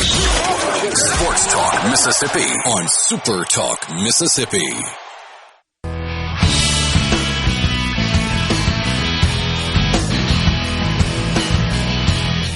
Welcome in, Sports Talk Mississippi. Borkey and Hadad with you. So, if you missed any part of the show, we had like the State Hour in the first hour. Just talked a little football, Mississippi State style. Did winners and losers, the top 5. We'll get to 2 teams on the countdown of 100 teams in 100 days here in this hour as well. If you missed any of it, wherever you get your podcast, just search Sports Talk Mississippi. You can find us there. And also, if you want more Hadad, Thunder and Lightning. You want more Which me? Should, to be honest with you. Rebel Report. Eagle Hour as well for you Southern Miss fans out there. Wherever you get your podcast, just search for them all. We're talking recruiting today. You had a decommitment for Mississippi State. You had a commitment that just dropped for Mississippi State and a commitment for Ole Miss as well over the weekend. Let's talk about those right now. The College Football Fix is driven by your Mississippi Ford dealers. Built Ford Tough. That's what the best-selling truck in America is, the Ford F-150. Guys, don't make any mistake. All right? It's not the time for that. If you need a new truck, there's only one place to shop. That's your Mississippi Ford dealers. Today, thank you for your attention to this matter. All right, let's start with Ole Miss, since there was only one to talk about. Ole Miss got a commitment over the weekend from yet another blue-chip prospect. Alvin Mosley's his name. He's a wide receiver out of Texas. The caveats that we always put on recruiting conversations applies to all of them. It is, in fact, the portal era, but not all of your players leave. So high school recruiting is important. Never get overly excited or disappointed about one player. But when you amass a lot of players, it is significant, and Ole Miss continues to do that. Their 13th blue chip prospect in this recruiting class, this time obviously a wide receiver. That is the most since 2016. In fact, Ole Miss has only done double digits one time since 2016 in terms of blue chip prospects, which is a 4 or 5-star player since 2016. That 2016 class, for what it's worth, had 15, but 3 of the 15 were 5 stars. So I don't think Ole Miss is going to catch that 2016 class in terms of national ranking because of those 3 5-stars. I don't think they're getting 3 5-stars in this class. Mm-hmm. But they do, though. I will send something to compliance@olemmiss.edu. I promise you that. Shout out, Hugh Freeze. Yeah.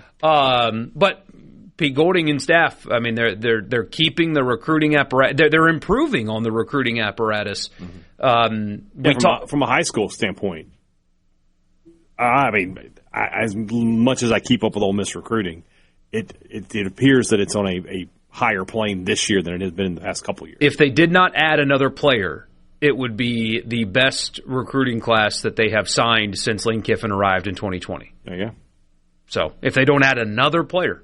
So good stuff there. New guy in the boat, and Ole Miss keeps rolling. Mississippi State, hey, Dad, they had a decommitment over the weekend, but they just flipped a guy about 10 minutes ago. Yeah. So what do we need to know about these two? All right, for the decommitment, Caleb Unger, offensive lineman, what have read about it and from what I've talked to some folks, just a situation where the measurables just weren't where you want them. This is a kid who was going to struggle on a good day in cleats, maybe 6'1", as an interior offensive lineman in the SEC. That just doesn't play. It just doesn't play. So I think State, which it does beg the question, why take the commitment in the first place? I don't think they took his commitment when he was 6'3" and he shrunk. So what happened there? But regardless of that, you got to move on.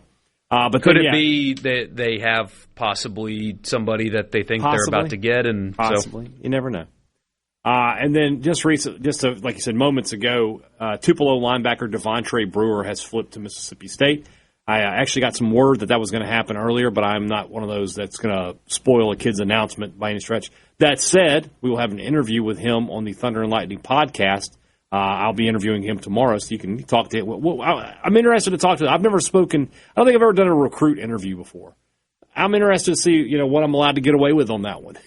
I'll be like, hey, he's got no SID bothering you. That's what I'm saying. So can I ask him some pointed questions about the recruiting process and what that's like? So check that out tomorrow on the Thunder and Lightning, or I guess on Wednesday on the Thunder and Lightning podcast feed. But 3-star linebacker out of Tupelo. State needs to be doing better in state, so this is a good pickup for them.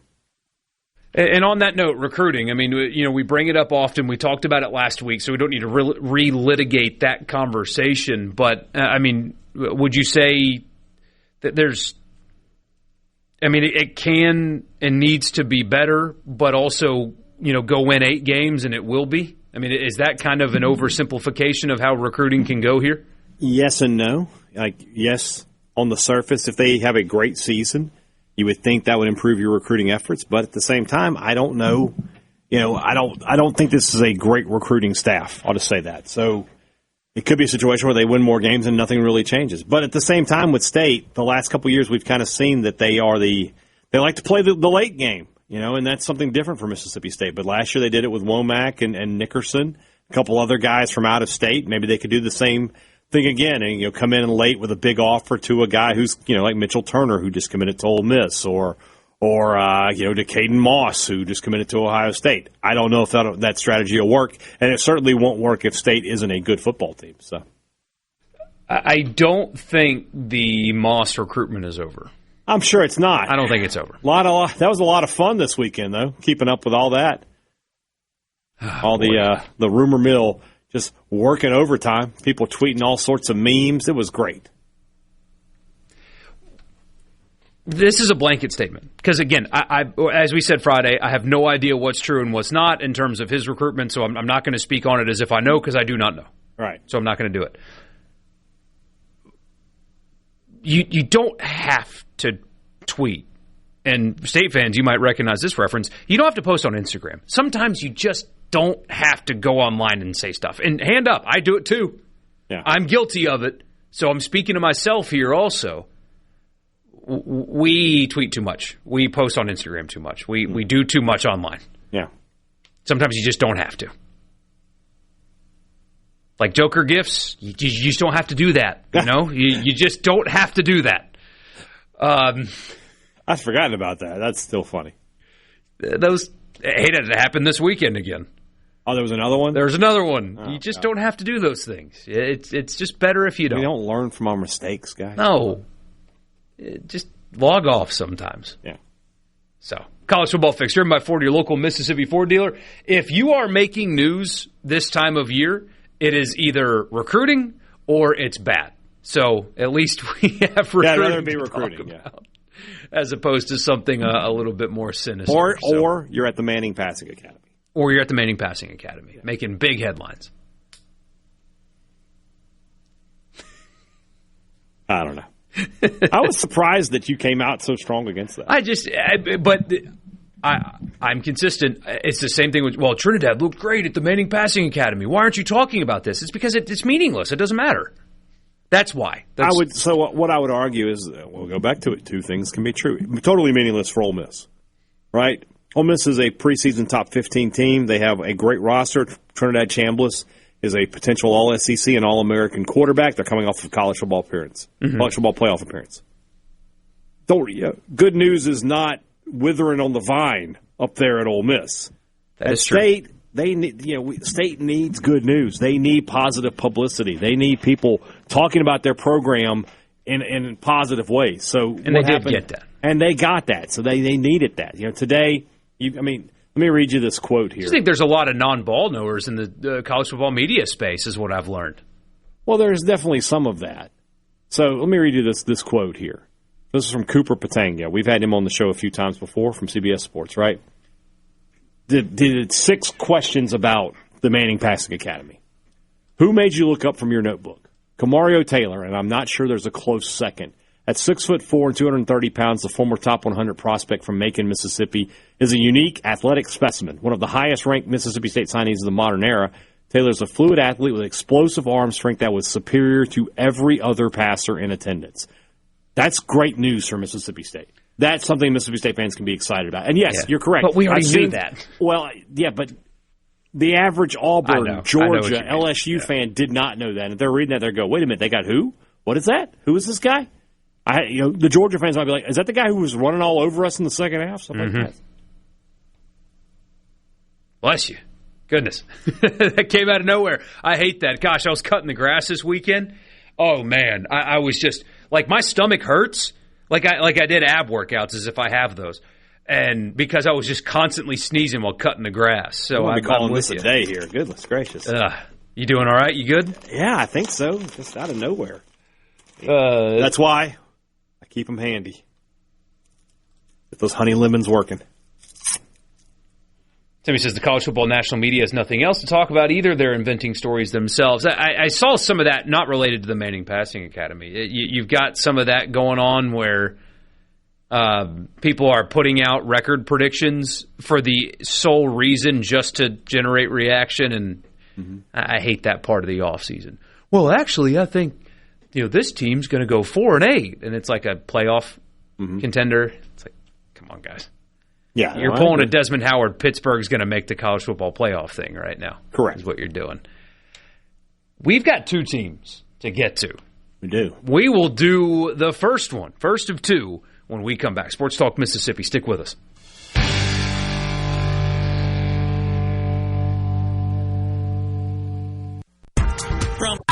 Sports Talk Mississippi. Sports. On your radio and in the game. Super Talk Mississippi.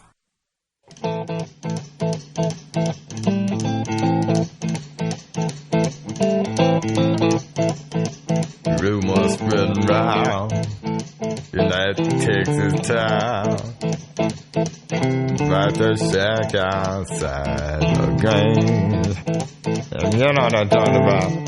Just let me know if you wanna go to that home out on the range. They got a lot of nice girls.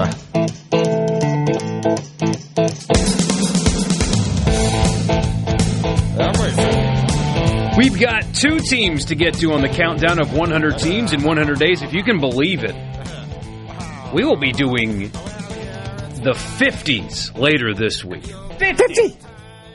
But right now, we've got team number 62 and 61 to get to. So we'll do team number 60 right now on the countdown of 100 teams in 100 days.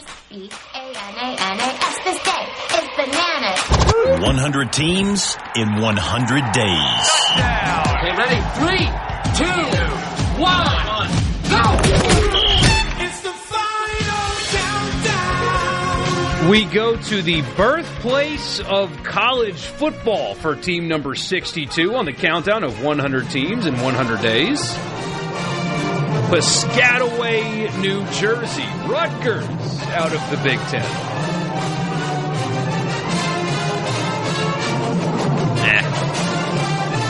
Couldn't be more mid. SHI Stadium in Piscataway is where they play. 54,454 play in the stadium. They have, at least temporarily, I don't know if it's permanent or not, but there was a period of time where you could swim. In the student section, they set up a pool for the students to swim in New Jersey at the football game. Because nothing screams Rutgers football like tarps off swimming in a pool while watching them play. By the way, SHI is not a donor's initials or anything like that. It is a massive, privately owned global provider of IT solutions, software licensing, and hardware procurement. They are headquartered in New Jersey, but that is the name of Rutgers Stadium. Do you think they get an ROI on that investment, whatever it cost them? Probably not much. I would doubt that they get much. Greg Schiano, the head coach. You may remember Greg Schiano when Rutgers was a lot of fun there for a period of time from 01 to 11.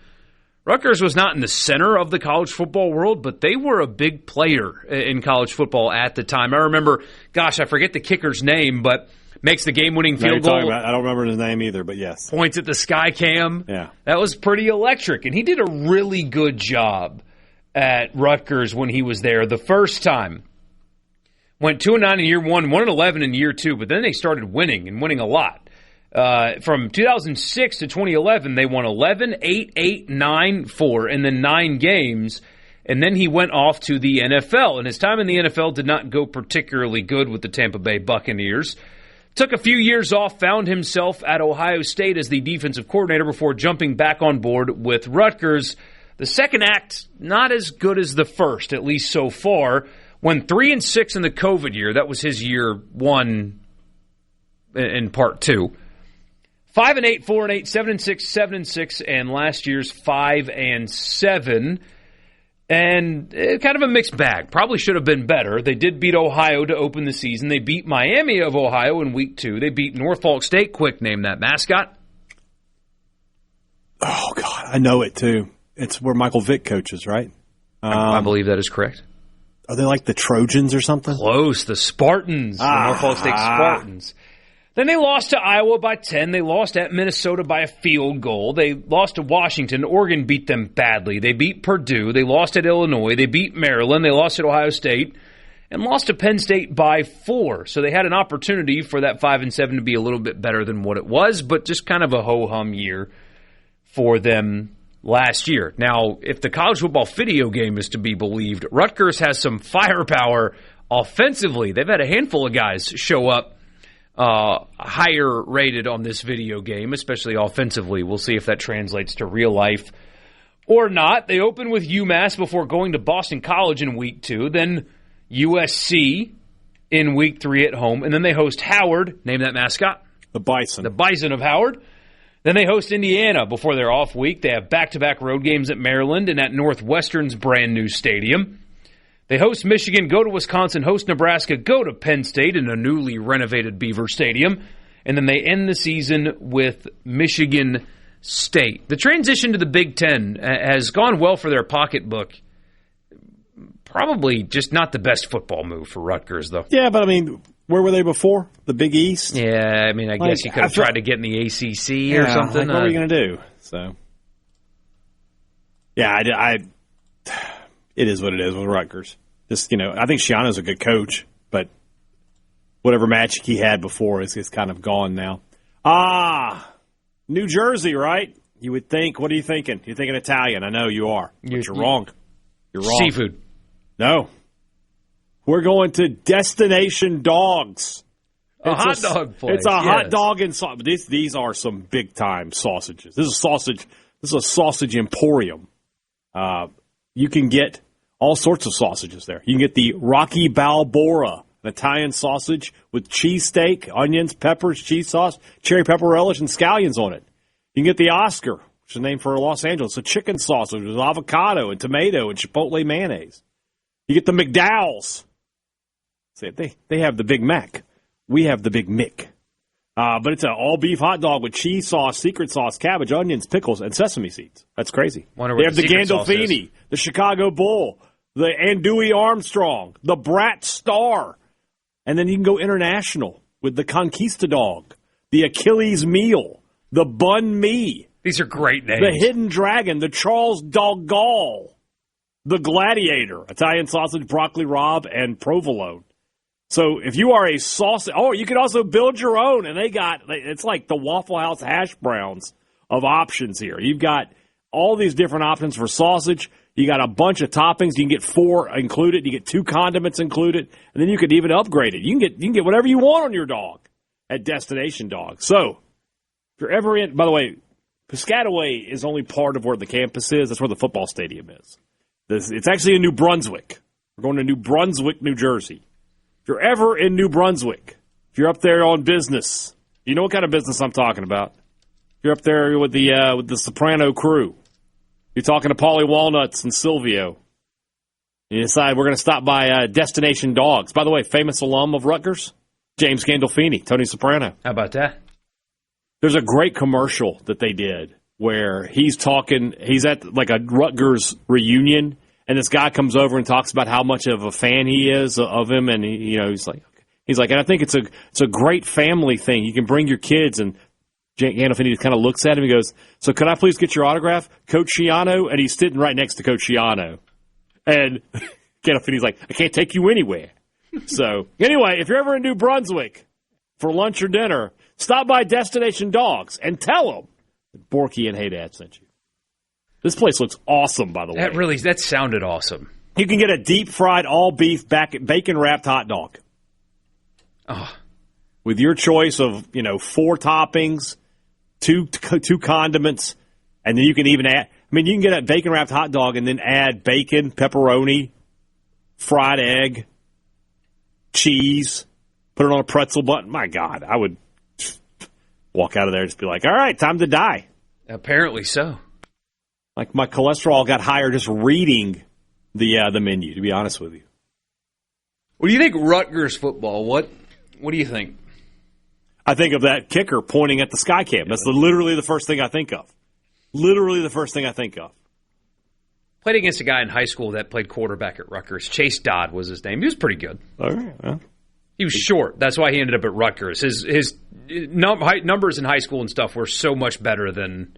If he was 6'4". Yeah, he'd have gone somewhere else, but that's where he had to go. Am I getting sick? Live on air? I don't know what's going on. Do you have that first where you swallow and you have that little pain in your throat and you know that in 48 hours I'm going to be sick? Not yet, no. Oh, it's not there, that little sharp I know thing. exactly what you're talking about. That whenever I get that, straight to urgent care. It's like, give me a shot. Like, I know this. It's like the beacons of Minas Tirith have been lit. I know what's happening. Yeah. Give me the shot. Give me the steroid shot. Man. 601-879-4395, the C Spire text line. Really glad that you guys are with us. We will do another Big Ten team when we come back. Anything interesting happening in? I believe they've gone to extra time. Germany and Paraguay. Okay, but so stoppage time. They call that extra time, though. I hear them say it. Right. But extra time is actually... Then why do they say that? Extra time being 2 different things is dumb. Stoppage time and extra time are 2 different things. Right. And I know that, but the announcers are calling it extra time. 30 minutes of extra time. There's no golden goal. And if you still tied at the end of that, you go to penalties. Penalty kicks are absolutely electric. They're fantastic. Maybe not the best way to determine a winner. It is not. It's kind of funny. Like, you would never think to kick field goals to win in an overtime football game, but it works for whatever reason. When you get a save on a penalty kick, it is so awesome. Yeah, it is. We'll be right back with team number 61 on the countdown. Don't go anywhere.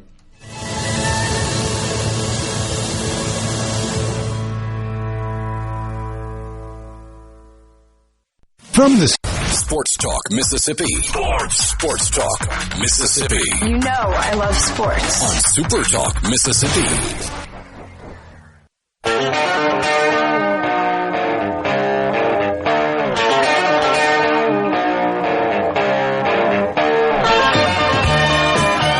All right, I've changed my mind. A field goal shootout where once you've exhausted the amount of kickers. Oh, so it's not just the one kicker. You got to have five guys. You got the quarterback out there, lineman. Okay. Well, how far? Extra point? 40 yards. Oh, okay. We'll be there all night. Hey, good. Be like, can you imagine like the third string center just gets out there and blasts one from 40 yards? That would be a hero. We kind of have that in college football now, though, because of the alternating two-point conversions that they unnecessarily did. A little bit, yeah. A little frustrating there. Don't love that rule change. Maybe I'll ask Greg Sankey about that. Forget all the other stuff. It's like, hey, we had one game where it went 10 overtimes, which was awesome, by the way. It's awesome. And we were like, we got to completely change the way the sport is played in overtime. It's so dumb. Oh, yeah. Oh, we care about player safety. Oh, you do? You send Rutgers' volleyball team to UCLA on a Tuesday night for a conference game. Don't try to sell me on player safety. You don't care. You care less. All right. You wouldn't have noon kickoffs in September if you cared about player safety, boys. Among other things. Yeah. Among other things. Speaking of noon kickoffs, this program gets a lot of them. And their stadium, though, iconic. Their brand, awesome. The program lately, little underwhelming. Yeah. Team number 61 on the countdown. On Wisconsin. Thought you'd go with another one here. I thought about it, but I couldn't find the clean version fast enough. That song's not clean from the start? No, but I don't know if I've ever heard the dirty version. Oh, well. Jump around, yes, the famed tradition at Camp Randall Stadium in Madison, Wisconsin. One of the great college towns, apparently, in the country. People rave about what Madison, Wisconsin is like. Well, when the Badgers.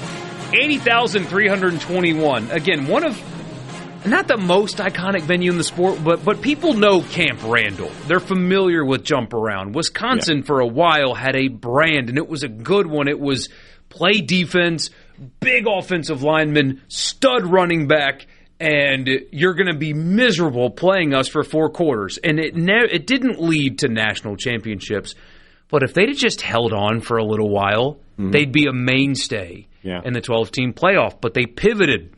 They hired Luke Fickell, which was a good hire, but he pivoted, and he went completely away from what was working and hired Phil Longo. It did not. Your guy. My guy Phil Longo used to send me DMs when he was the coach at Ole Miss because that's why he's your guy. He's my guy. Did not like us saying that the offense didn't work, but the offense didn't work, and it didn't work at Wisconsin either. And he is off to Sam Houston. That's where Phil Longo's a head coach. Yeah. They brought in Jeff Grimes. You remember Jeff Grimes, Hadad? Yeah. He was the offensive coordinator at BYU for a little while. He was the OC at Baylor for a little while. He was an offensive line coach in the SEC at 2 different stops, and he is the offensive coordinator at Wisconsin. And that has not gone well. Here's their point totals offensively in 2025. Yeah. 17-42, it was Middle Tennessee. 14-10, 10, 0, 0, 7, 13, 7, 27, 7. And gross. And that 13, by the way, was a win over Washington. Oh, God. At home. Why? Gross game. 4-8 last season. We have not talked about Big Ten hot seats for obvious reasons. Luke Fickell's on one at Wisconsin this year. It is a win And if you don't, you're gone. 7-6, 5-7, 4-8 at Wisconsin for Luke Fickell. I never would have seen this coming after the run he went on at Cincinnati. Never saw this coming. Thought he would have brought them back to relevancy, and he just hasn't done it. Yeah. Yeah, that was a guy that when he got hired, I was like, that's a very interesting hire. He's just had all the success at Cincinnati. I thought maybe, that could be a big move, and it just did not pan out for whatever reason. They open at Lambeau Field against Notre Dame. Stupidly, there are 2 college football games on Sunday, September the 6th. One of them featuring Ole Miss against Louisville. The other one is this one, and they kick off at the same time. And they're both at neutral sites. Both at neutral sites kick off at the same time. Like, both of these games could kick off at different times, and one could be in Oxford and one could be in Madison, and everybody would be happy.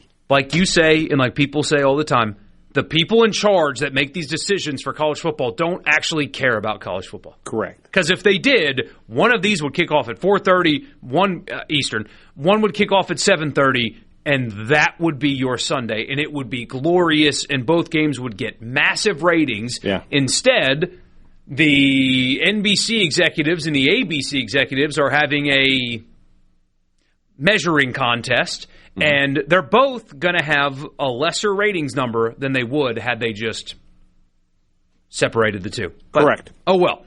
Wisconsin, Notre Dame at Lambeau, then Western Illinois comes to Madison. Name that mascot. Western Illinois. The mascot is a bulldog, but that's not the nickname. I don't know Western Illinois. The Leathernecks is what they are. That's right. It is a bulldog logo, though, but they are the Leathernecks. Eastern Michigan, before they go to Penn State, they host Michigan State, have an off week. They go to UCLA for that conference game before hosting USC for a conference game. Yeah. Go to Iowa, host Rutgers, as you heard a little while ago. Go to Maryland and Purdue in back-to-back weeks before hosting Minnesota. Notre Dame aside, that is a you-better-win schedule in the Big Ten. You don't get Ohio State, you don't get Michigan, you don't get Oregon. You better win enough games with that schedule or else sayonara. Agreed. So it'll be interesting to see if he does, in fact, Nara his Saya, or does he get to turn things around. I don't know. That's, again, like I said, when that hire was made, I was like, man, that's a great hire for Wisconsin. Mm-hmm. This goes to show how little everybody knows. We just don't actually know anything. Coaches are great at one place, they're terrible at the other. Players, high school 5-star kids can't do anything at college. Guys that you've never heard of become multimillionaires in the NFL. It's just crazy how it works. It really does feel like our restaurants are backwards here. We had a sausage place in New Jersey. We've got an Italian place in Wisconsin. Can these two places pick up shop and move? That's the upset of the century, Italian in Madison, Wisconsin. Well, we've got one of those wood-burning stoves, my friend. We're getting some real pizzas at Naples 15. This guy, by the way, their chef, maybe the most Italian-looking guy I've ever seen. Like, if his name's not Giovanni, there's a big upset there. This is very traditional Italian pizza. We're talking like sauce, little cheese, maybe a couple of toppings. You're not going in there and getting a pepperoni and pineapple pizza. I promise you that. So they've got all that going for them. They do have one, though. I would not eat this. Tuna fish and onions on a pizza. What? Tuna is a big thing in Italy. I mean, I like tuna also. They like to put it in their pasta and stuff. But they also have a full Italian menu here with, I can't even begin to go through it all, but you're talking about they got veal, chicken, fish, all done up, fantastic. Only 3 desserts on the menu. That's a little bit of a surprise. You think about Italian restaurants, but cannoli, scrudel, I can't pronounce it, and baba, which I've never heard of. What'd you say about Adele? She seems fine. Why do you hate Adele so much? It's a shell-shaped pastry with sweet ricotta filling. I've actually had one before. It's really good. That does sound good. How many wines they got? Oh, my God. The wine list is extensive. Let's put it this way. So, if you're in the mood for some traditional, delicious, old-school Italian food, and you're in Madison, Wisconsin, stop by Naples 15. But more importantly, when you do, tell them that Borkey and Hadad sent you. The onion and tuna fish pizza is what you order when you're on a date and there is no shot Yeah. That is ending well? That's a fantasy football punishment. Like, you got to go and eat a whole tuna and onion by yourself. What is let me read you the thing for the pizza here. Hold on. Where is it? Here we go. Pizzas. All right, so this pizza has San Marzano tomatoes. It's a good start. Mozzarella, fine. Tuna, basil, onion, black olives, salt, and extra virgin olive oil. That's it. So a little bit better. Literally no pepperoni on the menu.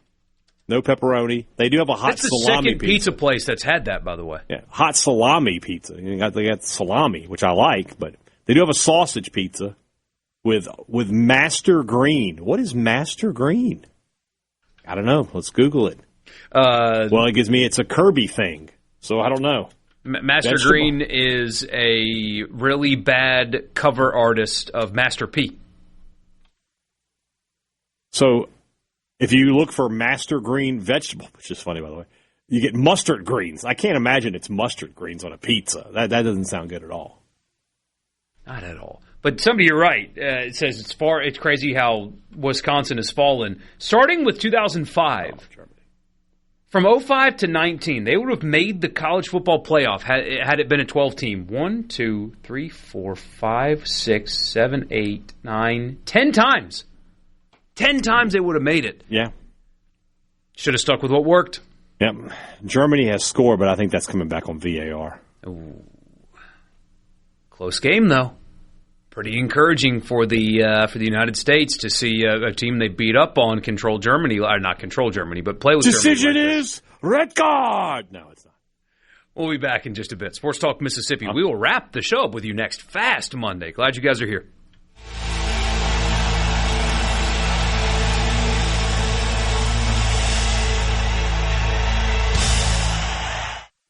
From the Let's go. This is your new home for exclusive sports coverage here in the Magnolia State. Sports Talk Mississippi on Super Talk Mississippi.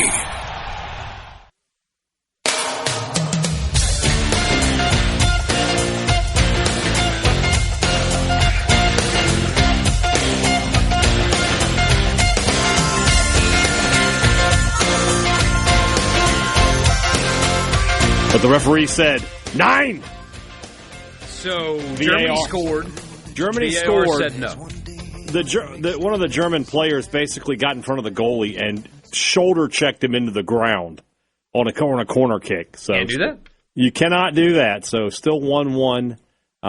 They're in the 4th minute of added time in the first period of extra time. How's that? Nailed it. You like that? That makes sense. All right. So they're about to go to the second period of extra time now. And if we don't have anybody in the lead, it's not golden goal either. It's not, sudden death. They have to play the full 15 minutes. So you can score and then, the other team can still have a chance. But then they will go to penalty kicks. Big game tonight. Did that guy think he was not going to get caught doing that? You hope for the best, right? And then the big game tonight, Netherlands versus Morocco. That's 2 heavyweights going at it. Morocco's been really good. Of course, they were in the Final Four 4 years ago. Netherlands is I'm trying to think I did a comparison of this, but Netherlands is that team. Who's the best team in college? Is it Oregon? The best team in college football that has not won a national title? Yeah, that's the Netherlands. Gosh, they have awesome fan support too. Oh, they do. They've had great players through the years, but they just never have gotten through. Of course, the U.S. Wednesday, what time? 7:00. So you don't have to worry about missing any work? Nope. Oh, I will be here. I will be here antsy as all get out. I truly can't believe we're in this position having these conversations after last summer. We went to go see them play in Nashville. And yeah, you said they were bad. I remember that. And I mean, you texted me, you were like, this was awful. It was a bunch of third-teamers and then Tim Ream. Yeah. I mean, the whole team except for Ream, I think Brendan Aronson was there too. Mm-hmm. Are not on this roster, but still, they got smoked by Switzerland. It was 4-1, I think. Mm-hmm. And that I'm excited to see them play a year later is wild. That was 12 hours of driving to watch that crap. And yeah.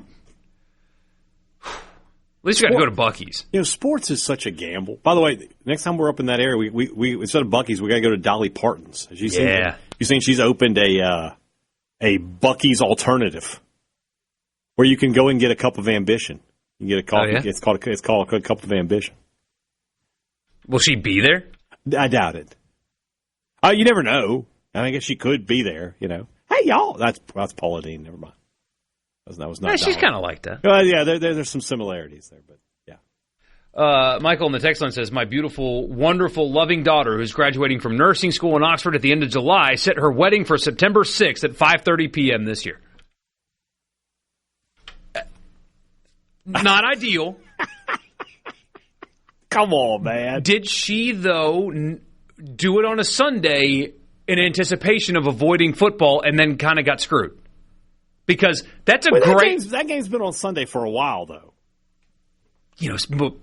Maybe she just is not a big football fan. Is like, well, we can do it on Sunday. That's what the groom's for. True.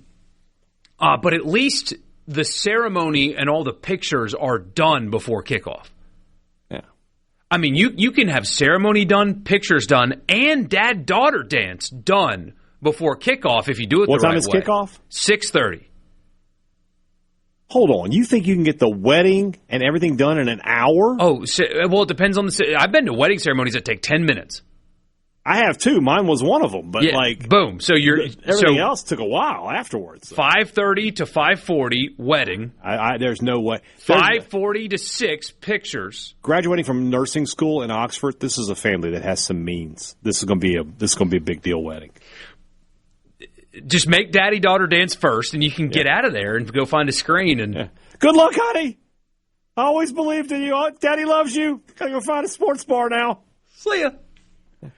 Or just find a kid with an iPad, Something. I mean, got a phone. I got my YouTube TV app right here. Not the last fall wedding I went to. The second to last fall wedding I went to, the bride and groom leaned into it. They wanted the venue, so that's what they chose, and they chose weekend. 2 TVs. Ole Miss and State were playing at the same time, and they put Ole Miss on one and State on the other and just leaned into it, and it was a great time. That's fine.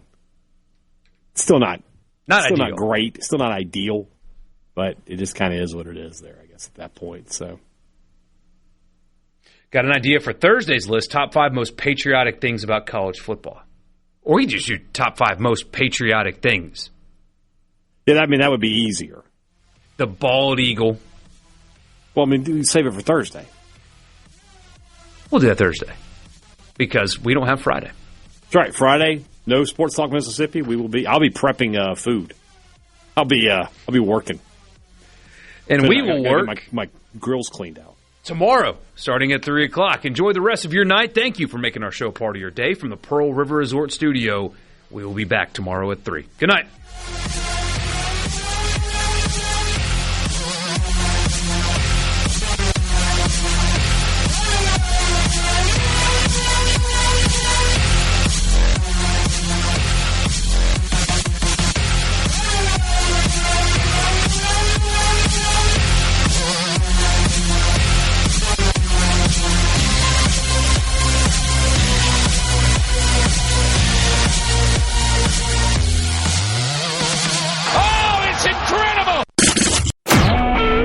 SuperTalk Mississippi Media Production.